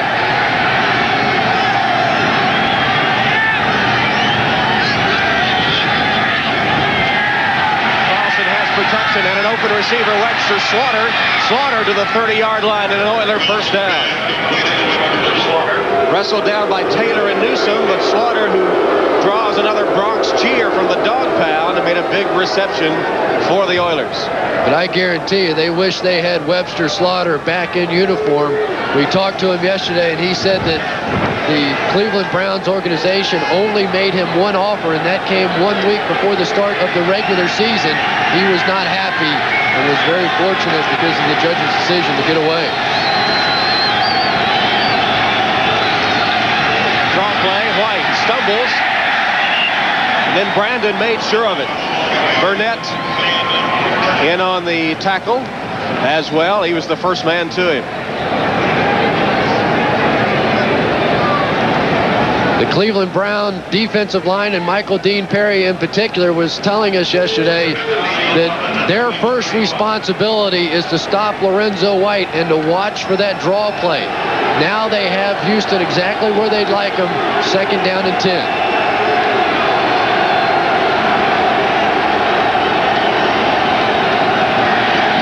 Confusion in the Browns secondary.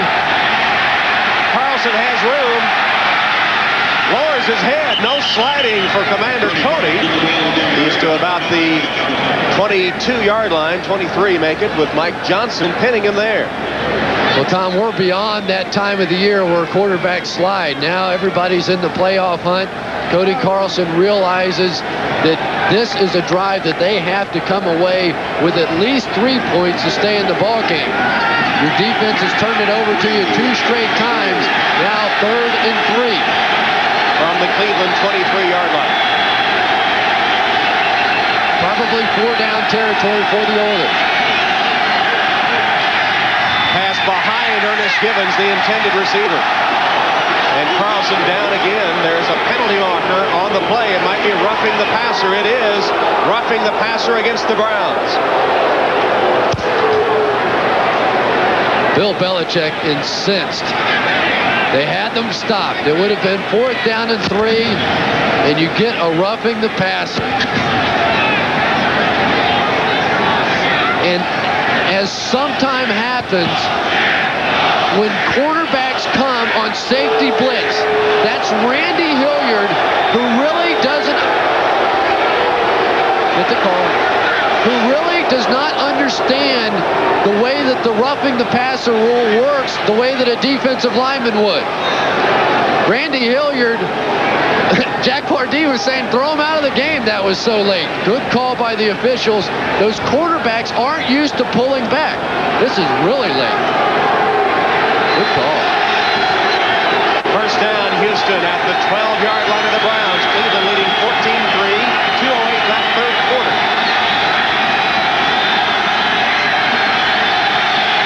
Carlson changing the play. Play clock to 3. Got it off and then was pounded to the turf. It's Michael Dean Perry once again. The ball went 30 yards back upfield as Carlson went down in the teeth of the rush by Michael Dean Perry.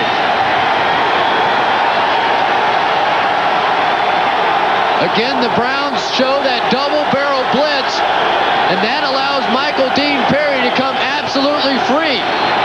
The biggest problem in the run and shoot is pass protection. The Oilers cannot figure out Nick Saban's plan of attack.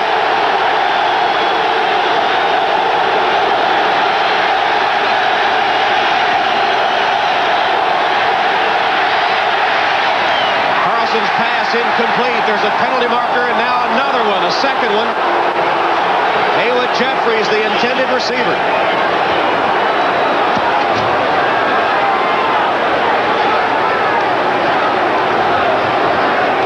There was a flag down at the line of scrimmage initially, then another one coming in late in the secondary. A very strange call if they make a pass interference call. Illegal motion on the flanker back. Pass interference on the defense. They'll offset. Still 2nd down. Offsetting penalties. See if we can pick up the pass interference. Can't get a number. But he did come in there and wrap the arm around a little bit early. That was Vince Newsom coming in to make the play. Close call. Still 2nd and 10 from the Browns' 12.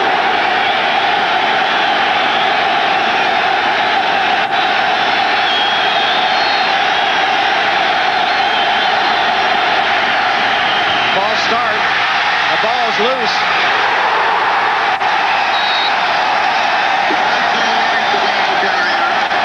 I think the play was going to be blown dead before all that happened because there was a false start. It looked like the Oilers' left guard or tackle moved prematurely. And so the play will be ruled dead before it even starts.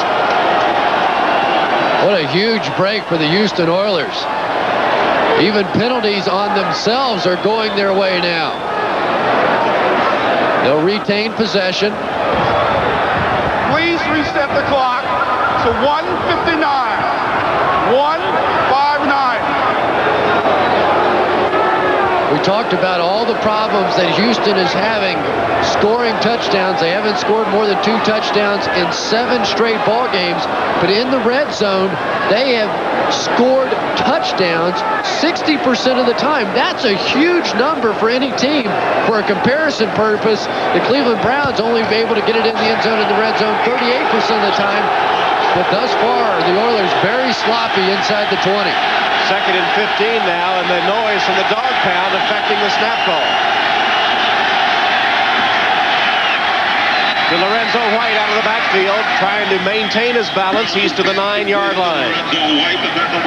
Pinned by Eric Turner after he lost his balance and went to the turf inside the 10.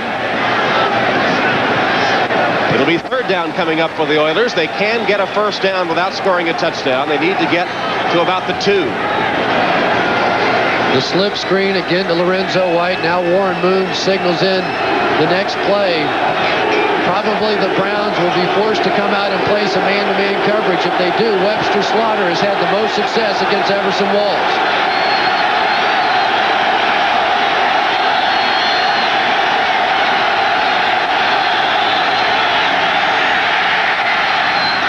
Pass is complete to Jeffries, who is stopped just short of the goal line.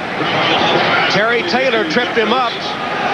But they will have a 1st down on a crossing route to Haywood Jeffries, the AFC's leading receiver, now with 83 receptions.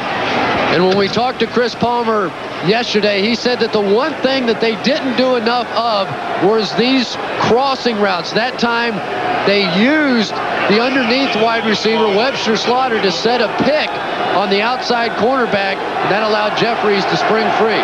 That's legal in basketball, but I don't think in football, is it? Unless you get caught. 1st and goal, Oilers at the 1. White. Not in. The tackle by Clay Matthews. And again, no tight ends, limited number of running backs and fullbacks.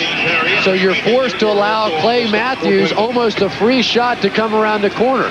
Even though now in his 15th season, he still has plenty of speed. That at time able to just run down Lorenzo White from behind. 8 seconds left in the quarter and ticking, as you see. And a break for the Oilers coming up. They won't be going against the dog pound with a change of quarters. They'll change into the field. That has to be good news for Carlson and his Oiler offense. They'll be knocking on the door of the goal line when we come back after these messages from your local station. Houston fighting for their playoff lives, both hoping for a wild card bid. The Browns leading 14-3 as we start the 4th quarter at Cleveland Stadium. Pardee Oilers on the 1-yard line with a 2nd and goal situation. Belichick trying to hold on to the 14-3 advantage, but Houston knocking on the door of the goal line. And Tom, they're back down on the baseball end. The footing is awful here. So all the drive blocking that has to take place, very difficult on this end of the field. Lorenzo White is the only running back. Sneak by Carlson. And stopped short. It'll be 3rd and goal inside the 1. Clearly, this will be 4-down territory, so Jack Pardee and the Oilers still have 2 shots remaining. They would not kick a field goal in this situation. That time you saw Webster Slaughter walk down as a wide receiver and try and get a hat on Clay Matthews just to try and slow him a bit before he comes around the corner. 10th play of the drive after the turnover. You see how close the ball is to the goal line.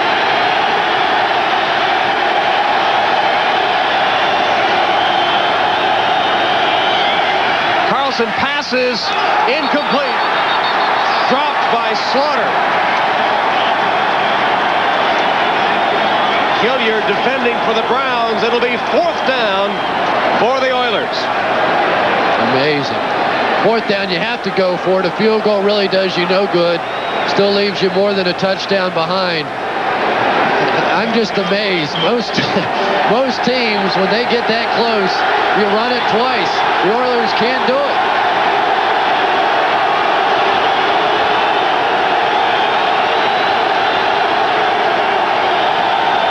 Another pass. Incomplete. Cleveland holds.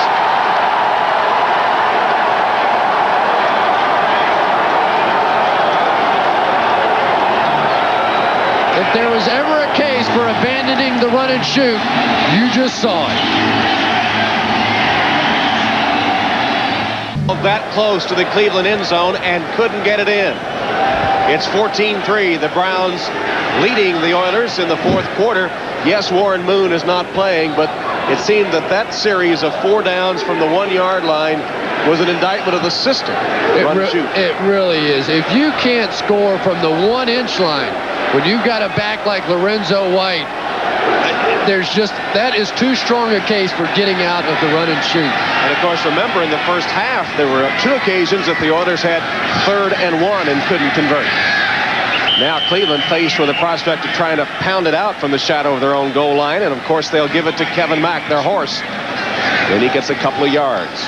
Eddie Robinson gets credit for the tackle as Cody Carlson replaying in his mind those last 2 incomplete passes from just inches shy of the Cleveland goal line. All right, but if you're an Oiler fan, this thing is not over. There's 13:57 to go. You have the Browns backed up in their own end zone. All you want to do now, force them to punt, give that offense another opportunity. Houston defense stacking right up with 8 players on the line of scrimmage. Mack again. Had a little burst to get across the 5 to the 7. Al Smith, credit for the stop. That's significant yardage for Bill Belichick's team. They have it out to the 5-yard line now. So now you have the full 15 yards that is usually required to get a punt off, and you're a little more comfortable. It gives you a chance to open up if you feel like it and go ahead and throw a pass on 3rd and 5.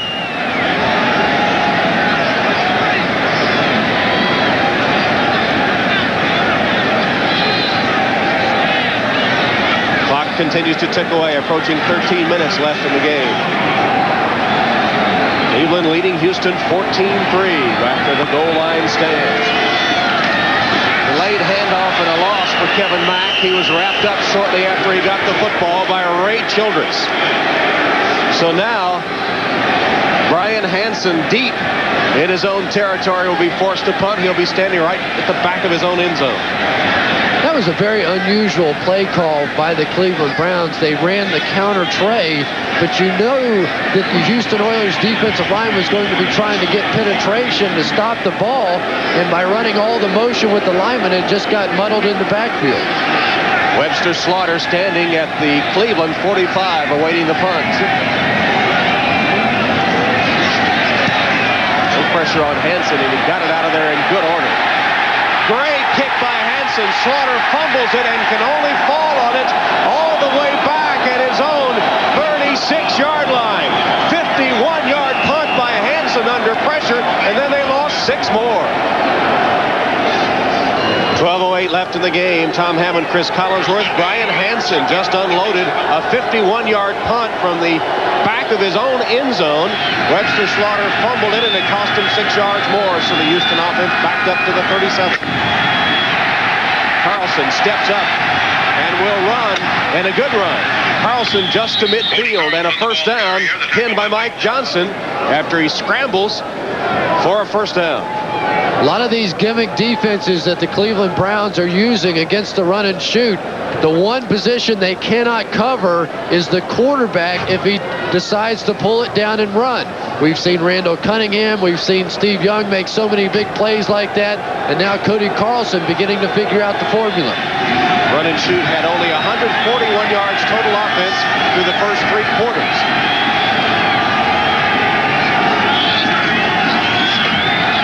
Carlson changed his mind twice. Now he's in trouble. Got rid of it, and it's picked off. Minifield. Frank Minifield intercepts Cody Carlson. And another opportunistic play by the Browns defense. There is a penalty marker down.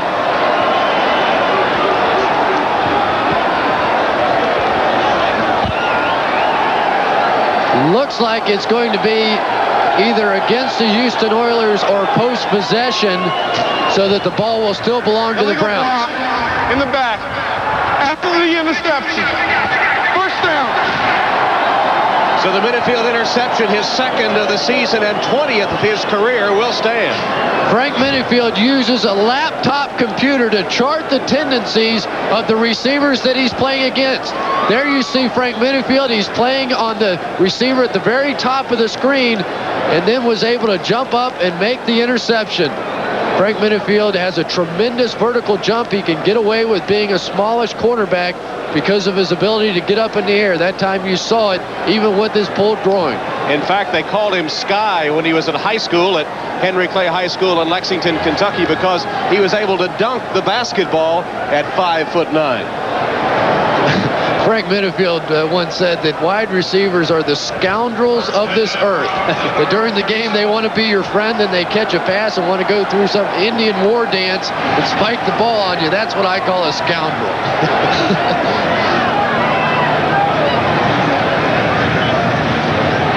Evan Mack. The Browns try to put it away now with some ball control. William Fuller on the tackle for the Oilers. The Oiler offense has been its own worst enemy. Cody Carlson, in retrospect, sounds like a prophet as he talked to us yesterday and said, we're our own worst enemies. We make our mistakes. We have loss of concentration. We make a turnover, a misassignment, a penalty.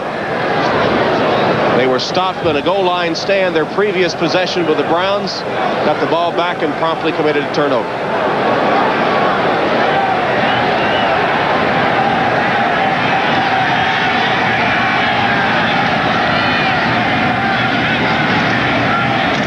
Leroy Horn.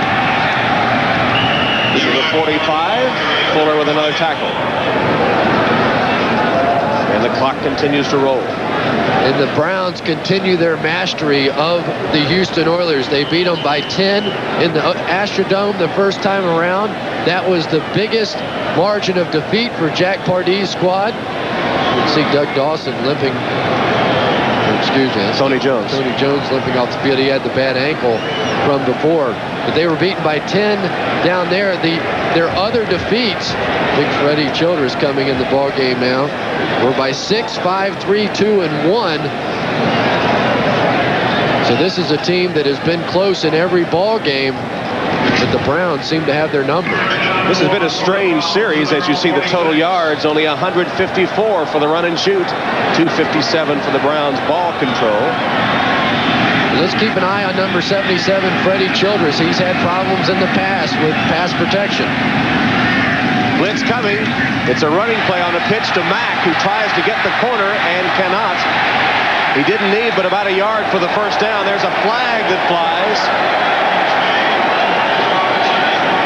And an argument ensues from the Oilers. Jeff Alm arguing his case and not happy.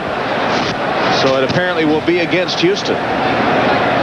Meanwhile, at the Hoosier Dome, Dean Biasucci with a 28-yard field goal has given the Colts a 13-10 lead on Phoenix. So Alm apparently the man that will be called for the foul. Unnecessary roughness, number 50 on the defense. First down. Well, they called it on number 50, Eddie Robinson, but Alm was upset. Ironically, Jim Eddy yesterday told us that Eddie Robinson, number 50, the one problem that he has is that he's not a very aggressive guy. And boy, that was weak. I don't see the infraction at all on that one. That was a phantom call. Amazing. Blink my eyes at that one too. Well, it does give the Browns a first down at the Oilers 37. Cleveland leading 14-3. Now less than 10 minutes left in the game. Two teams fighting for the playoffs. Kevin Mack is wrapped up by Jeff Alm, who's still mad over that last penalty, and rightly so. Now, Jeff Alm is their run specialist. When they get into passing situations, Lee Williams comes in. Jim Eddy said that he wanted to play Lee Williams in there when Doug Smith got hurt, but Jeff Alm just simply beat out Lee Williams for that position. Williams more of a natural defensive end than defensive tackle, and Alm has played very well. Houston has to make a stop right now, though. Time running out on the Oilers. 8:45 left. They're down by 11 points. Back. William Fuller again right at the bottom of the defensive play for the Oilers. He's had a tremendous game, shaking off an injury in the third quarter to come back on the Houston defense. I think we should reiterate that if the Browns win here today and they beat Pittsburgh at Pittsburgh in the final game, and Denver and Indianapolis both lose at least one more game, then the Browns would be in as a wild card. Houston, coming into today's game, was able to control its own fate. Had they won their last two, they were in no matter what. They're trailing 14-3 here, and time running out. Less than 8 on the clock. Mack out of the backfield on the Kosar pass. Stopped a yard short of the first down by Bubba McDowell.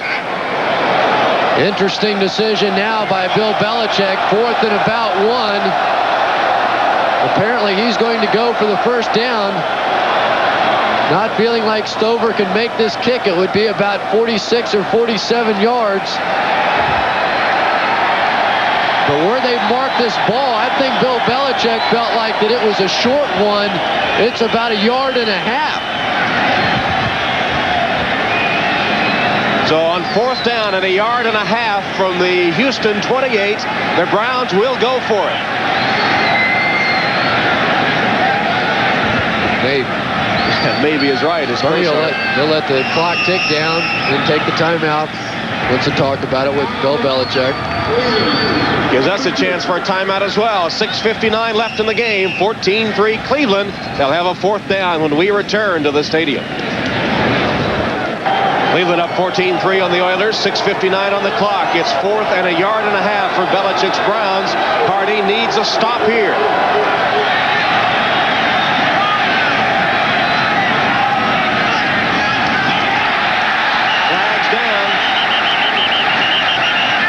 Play stopped. Now, unless contact was made, generally when the play stops, it's against the offense. That's what the Houston sideline thinks.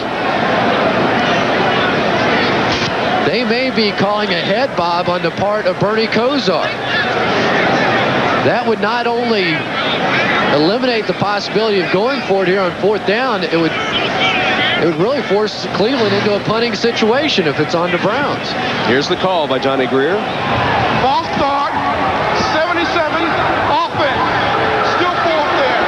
That's Freddie Childress, the one you mentioned that had problems before. He had to come in after Tony Jones was injured. And a costly 5-yard mark-off, and it will be a Cleveland punt.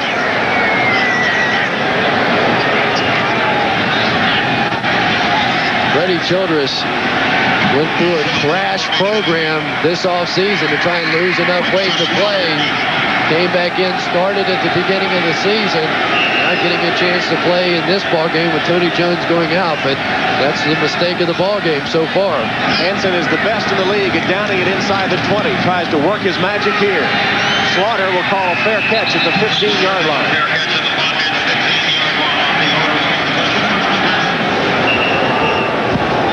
Houston still alive. Oilers take over at their own 15-yard line, trailing 14-3. Now 6:53 left. Party's run and shoot held in check for the Cleveland defense today. And now the dog pound will get into the act. Carlson has hit 11 of 23, but he's had 2 costly interceptions.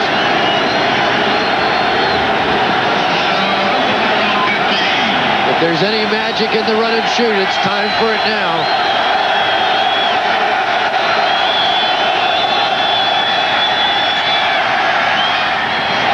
Incomplete, intended for Duncan.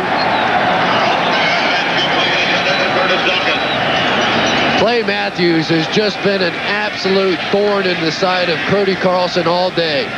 Every once in a while, Carlson can get the pass off, but Matthews not playing his usual linebacker position. They've got him as a down lineman in this run and shoot defense. He said he loved it the last time they played this way, and he's had a big day here today.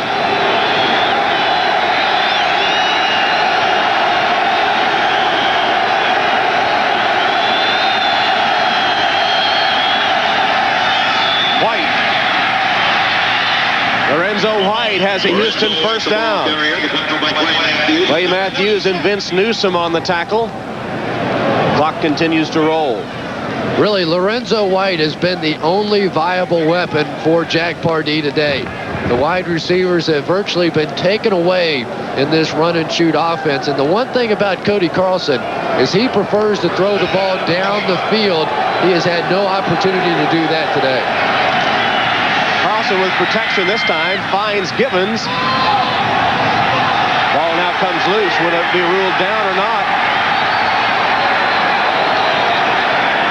Eric Turner came up with the football. No one blew the whistle. If they don't give this ball to the Cleveland Browns, I would have a real problem with that. Now they're going to go in, talk it over, and they're going to say that it was down by the whistle, down when his knee hit the ground. But I guarantee you, no one blew a whistle there. This play was alive. There was not one single official anywhere on the field running up to mark that ball. I thought his knee was down, though, before the ball was stripped. Very late call by the officials.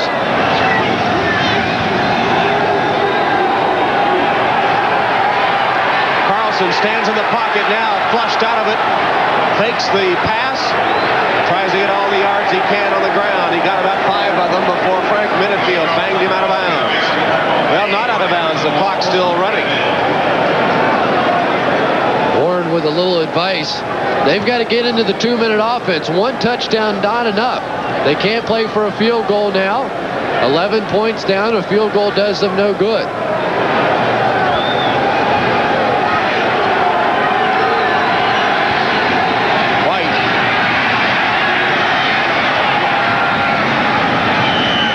Cleveland territory to the 47-yard line, approaching 5 minutes left in the game. Again, the running game by Houston, but Bill Belichick and Nick Saban would be happy to give them 6- and 7-yard runs at this point as that clock continues to tick.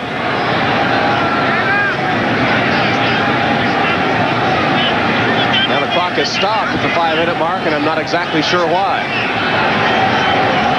5-minute warning.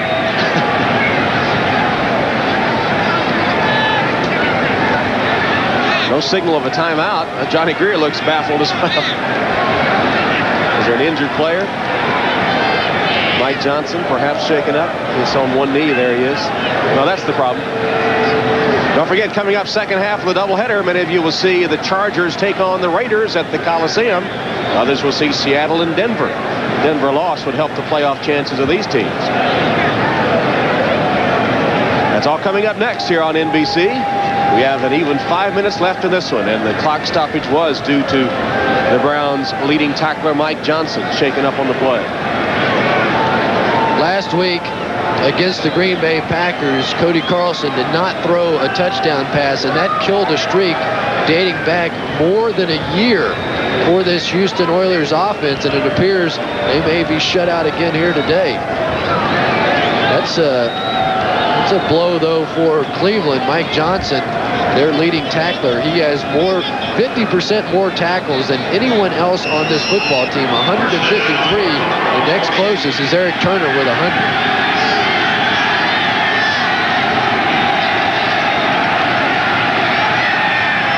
Carlson on target. Curtis Duncan with an Oiler first down to the 27-yard line, where Eric Turner makes the stop after a 20-yard gain. They gave Carlson protection that time, and he found his man. Takes time to work those patterns down the field. Lorenzo White, nowhere to go. To the 25, wrapped up by Eric Turner. But the good thing that this running game has done for Houston's offense is it slowed down the pass rush of the Cleveland Browns. They can't just pin their ears back and come after Cody Carlson. They have to be conscious of Lorenzo White, because that's how they've gained their yards in this drive.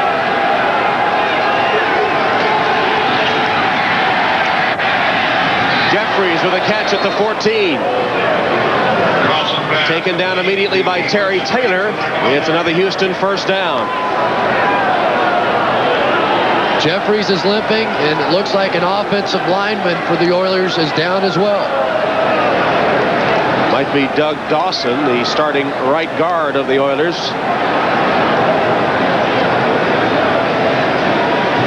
But how many times do you see it late in the ball game, a team trying to protect more than one touchdown lead, and they begin to get just a little bit cautious in the defensive secondary, play a little more conservatively, and then here comes the other team with a drive right down the field.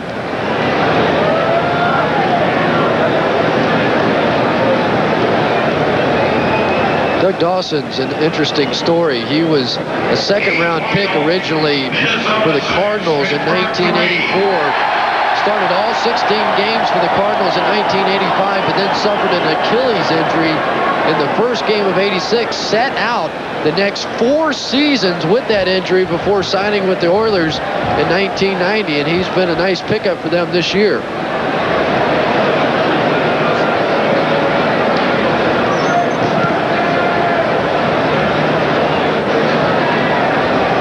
Doug Dawson's number 66. You see him working at the right of your screen, and he's going to get bent over backwards at the far left of your screen, excuse me, and that may well be a knee injury. And the Cleveland Browns will be making a trip to Three Rivers next week to face the Pittsburgh Steelers, needing a win to keep their playoff hopes alive. And I guess Neil O'Donnell possibly back for that one. Boy, the Steelers have really struggled with Bubby Brister at quarterback.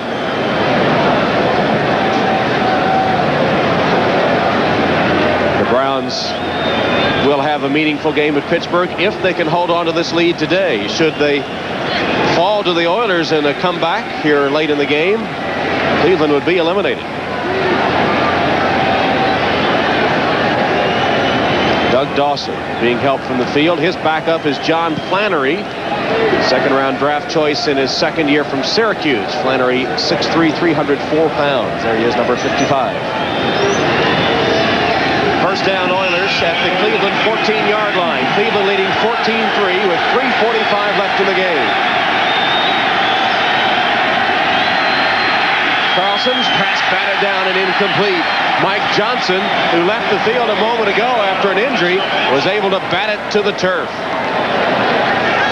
That was interesting. Mike Johnson had Lorenzo White in man-to-man coverage coming out of the backfield. When Lorenzo White blocked down, that freed up Mike Johnson to find Cody Carlson and was able to make the deflection.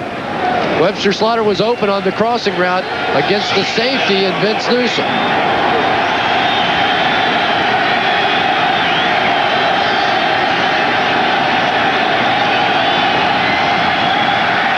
Slaughter wants to throw a pass, now decides to run, and is out of bounds close to the 5-yard line, forced out by Vince Newsom. Did it look like he was trying to position the ball to throw a pass? You bet it did. Terry Taylor made a nice play down the field. The veteran was not fooled. Haywood Jeffries was running the pattern. They come on the reverse to Slaughter. You'll see him set the ball to throw it, but Terry Taylor knew what was coming and got back. But that was still a big pickup by Houston now with a 3rd and 2. At the 5-yard line of the Browns. Lorenzo White to the 3. Vince Newsom, Eric Turner. How ironic is that? Very close to the first down. Apparently, yes, he did pick up the first down. But here comes Houston on a 3rd down and 2. They decide to run the ball, and yet on 4th and an inch and 3rd and an inch, they threw it twice.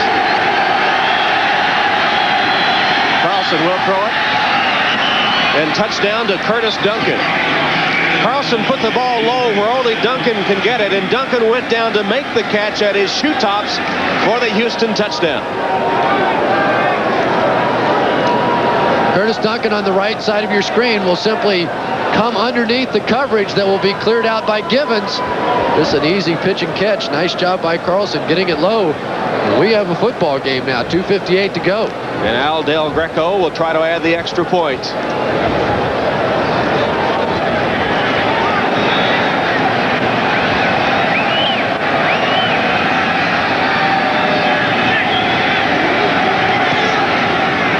And the extra point is good. Don't count out the Houston Oilers yet. It's a 4-point game. Number 80, Curtis Duncan, who made the touchdown catch from Cody Carlson. We told you earlier that an unofficial NFL record had been set by Duncan. He went without a touchdown. The number reached 109 receptions without a score until he broke the drought with that big touchdown just a moment ago. All right, Tom, you have a 4-point ball game now. 2:58 remaining, but Houston has all 3 of their timeouts left to them, so I would imagine that you will not see an onside kick here. They will kick it deep, hope to play defense, stop them with the 3 timeouts, and get the ball back. Final score from the Washington-Philly game as the Eagles beat the Redskins 17-13. Tom, this is really surprising, though. The Browns don't have their hands team on the field. This may change the decision of Jack Pardee. Ordinarily here, you would see the hands team, meaning that all 9 of the Browns would be within about 10 yards of that 10-yard zone where the onside kick could be recovered. But the Browns only have 5 guys up in that area. I would be very tempted if I'm Jack Pardee to onside kick with this situation.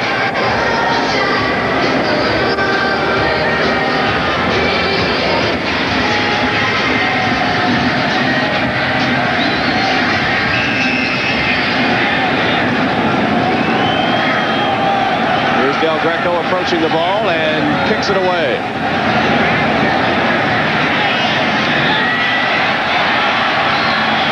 Randy Baldwin on the return for the Browns to the 28-yard line. Returning the kick. Tackle made there by Scott Kozak, whose wife Kim gave birth to their first child in Houston last week. 15-yard return. Now Bernie Kosar and the Browns trying to eat away at that 2:49 on the clock, protecting a 4-point lead. Remember, you have the 2-minute warning as well, so essentially 4 timeouts remaining for the Houston Oilers. No time to be conservative if you're the Cleveland Browns. Probably on first down, hope to pop Kevin Mack with some kind of a run, set yourself up on second down, but clearly plenty of time remaining in this one.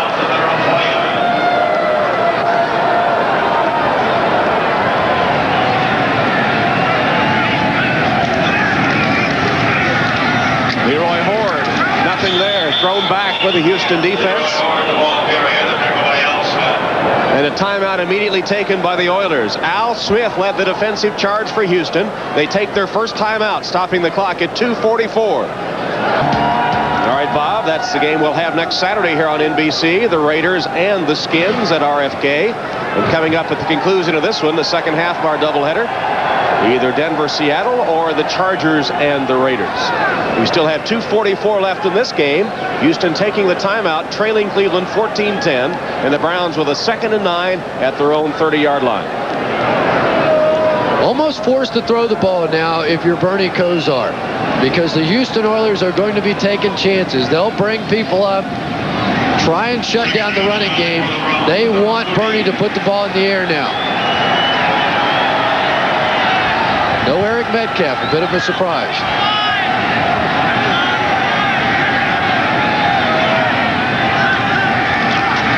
Keep it on the ground. Kevin Mack, couple of yards. Ray Childress the tackle, and another Houston timeout. 2:38 now left in the game. Houston needs a third down stop when we return.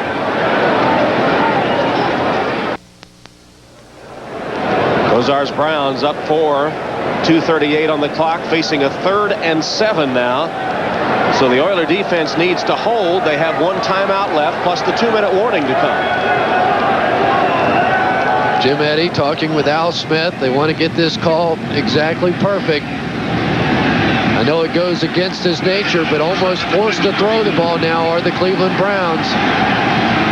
3rd and 7.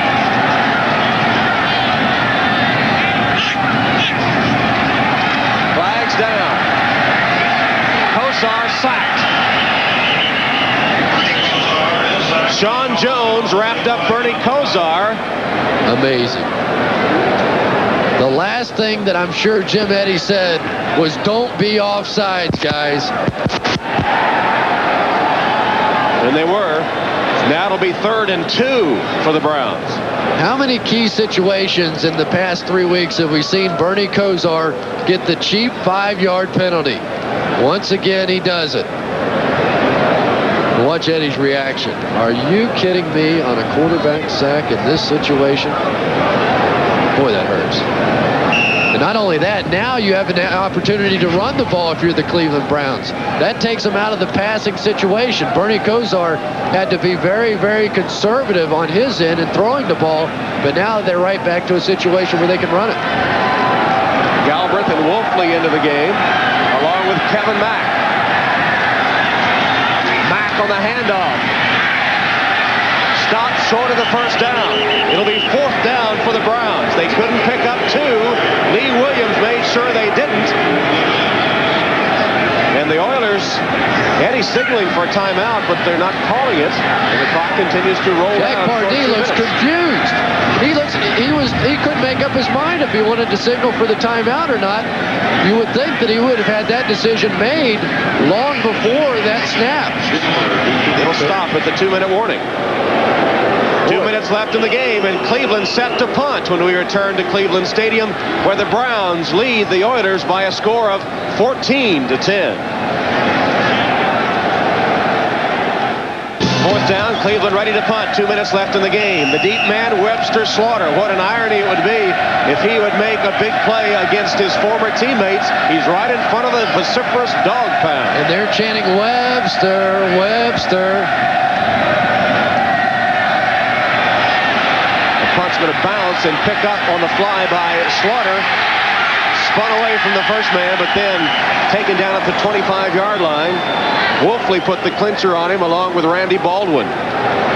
-2 on the return, but the punt only covered 36 yards. All right, here's Cody Carlson, shot to be a hero. Warren Moon has faced this situation so many times for the Oilers, but he's not available. It's up to Cody Carlson. The Oilers are 6-4 when he starts, but he's never played in a game this important.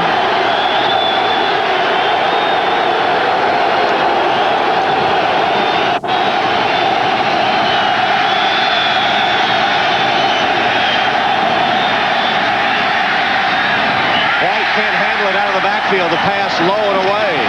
It'll be 2nd down. Short arm that time by Cody Carlson, a little bit of a sign of nerves. He had Lorenzo wide open in the flat and couldn't get him the football. You know, Carlson actually did have a game where he came through big time in the NFL playoffs in 1990 when he engineered a defeated Pittsburgh, trying to duplicate that sort of performance here on this last possession. Same play. White catches it this time, ridden down and kept in bounds after a gain of 10 by Mike Johnson. Boy, nice play by Mike Johnson. Did you see him snatch Lorenzo White back in bounds as White tried to make it to the sideline? Good heads-up play by the veteran.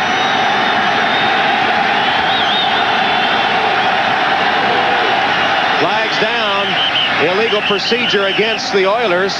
One of the linemen backing into his pass block prematurely.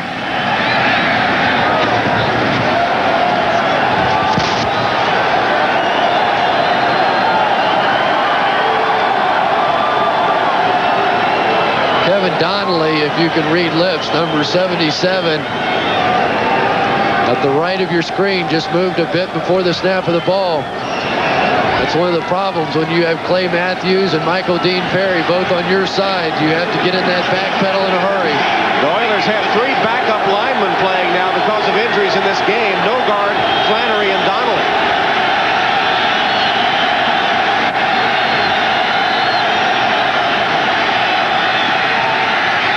Carlson is sacked.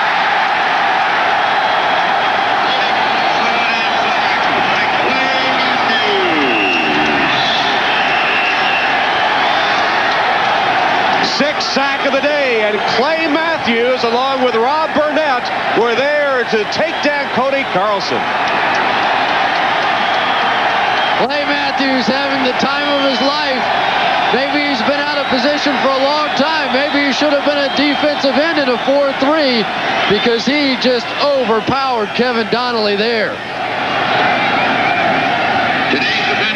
The Browns now with 6 sacks, just 1 short of their team record of 45, which they set back in 1989. 6 sacks on the day. And Clay Matthews, with that sack, has just set the all-time Cleveland record. He had tied Jerry Shirk earlier in the game, and with that one, the 15-year veteran has broken the Cleveland sack record, his 70th career sack, and I bet he'll tell brother Bruce, who plays for the Houston Oilers, about it all winter long. And maybe more importantly, broken the backs of the Houston Oilers. They now face a second down in about 23.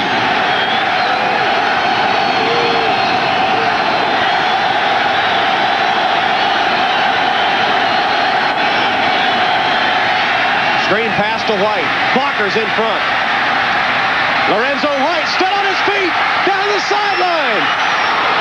White runs out of gas, and they had the angle on him to take him out of bounds at about the 11-yard line. Kerry Taylor had an angle on him, and Lorenzo White just appeared to run out of gas. How can you not be expecting Lorenzo White to get the ball in that situation? If you're the Cleveland Browns and Nick Saban, my first look would have been at Lorenzo White. He's been their only offense all day, and that offensive line out in front now just off to the races for Lorenzo White. Kerry Taylor with the angle, the only one to prevent the touchdown. 62 yards. First down Houston at the Cleveland 12, 1:03 remaining.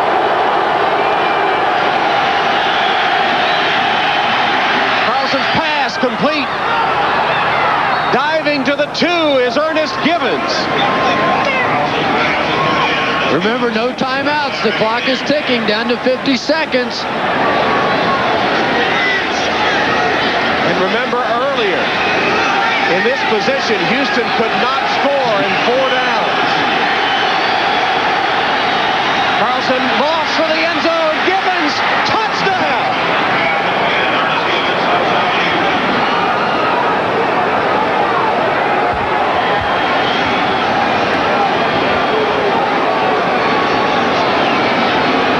Absolutely amazing. Remember, with about 3.5 minutes to go, the Houston Oilers trailed in this one 14-3 and have just ripped up and down the field 2 straight times to take the lead and perhaps kill the playoff hopes of the Cleveland Browns. Del Greco will try to add the extra point.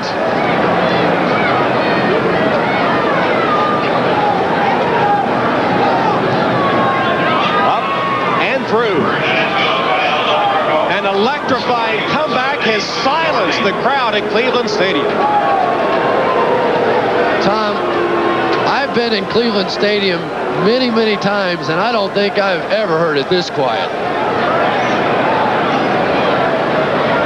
Stunned. Well, we talked about some of the problems of the run and shoot offense. There you see some of the explosiveness of it. But again, how can you allow Lorenzo White to beat you? He's been the guy all day that you knew had to get the ball in that situation. That was the big play, 62 yards, and they set it up perfectly. He had a convoy of blockers, and he broke it big. And then Givens on the receipt of the touchdown was wide open. When they couldn't get it in earlier, this time they found the formula. Look at the space. A blown coverage. Just flat out a blown coverage. No way Eric Turner is supposed to be responsible for Ernest Givens, and yet he was. Boy, the Cleveland Browns defensively really lost their poise that last drive. That's just a blown coverage. And Cody Carlson, you said, could he step up? Yes, sir, he did. He directed that drive. When it appeared all was lost, the Oilers have rallied here in the fourth quarter. An electrifying comeback for the Houston Oilers when Cleveland dominated the game for all but the final minutes. While the ball blows off the tee, we'll give you some other scores. A final in the Buffalo-New Orleans game at the Superdome. The Bills beat the Saints 20-16. And at the Hoosier Dome, Dean Biasucci has kicked a 42-yard field goal with 49 seconds left, and the Colts lead the Cardinals 16-13. Looks like the Colts will stay alive for the playoffs. Houston has scored 2 touchdowns in the last 2 minutes and 24 seconds. Eric Metcalf, the dangerous one, ducking and dodging, but stopped at the 25-yard line. And now Bernie Kosar will try to answer Cody Carlson. He has only 29 seconds left. And 1 timeout. Bernie Kosar has been here before. 1 timeout remaining, 29 seconds. He's going to have to work the sidelines now. Don't forget they have only 3 wide receivers on the roster. Eric Metcalf will be in the ball game. You still have the opportunity to work it over the middle because of the timeout. So you'll be able to spread out the defense here. But this is a tough spot. Only need 3 points. Down 17-14. Field goal to tie. Kosar's in the shotgun. Pressure. Kosar got away. And his pass is complete. Lawyer Tillman made a clutch. Take the timeout. You have to take the timeout here. He'll line up. Kosar with a quick sideline pass. Out of bounds, incomplete anyway. That'll stop the clock with just 7 seconds left. You wasted your timeout. Now your timeout doesn't mean anything. Some strange clock management today.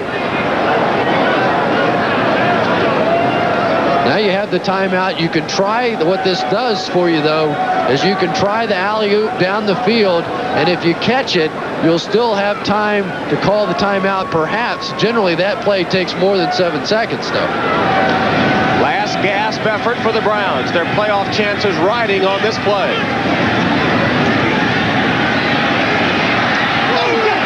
Kosar heaves it.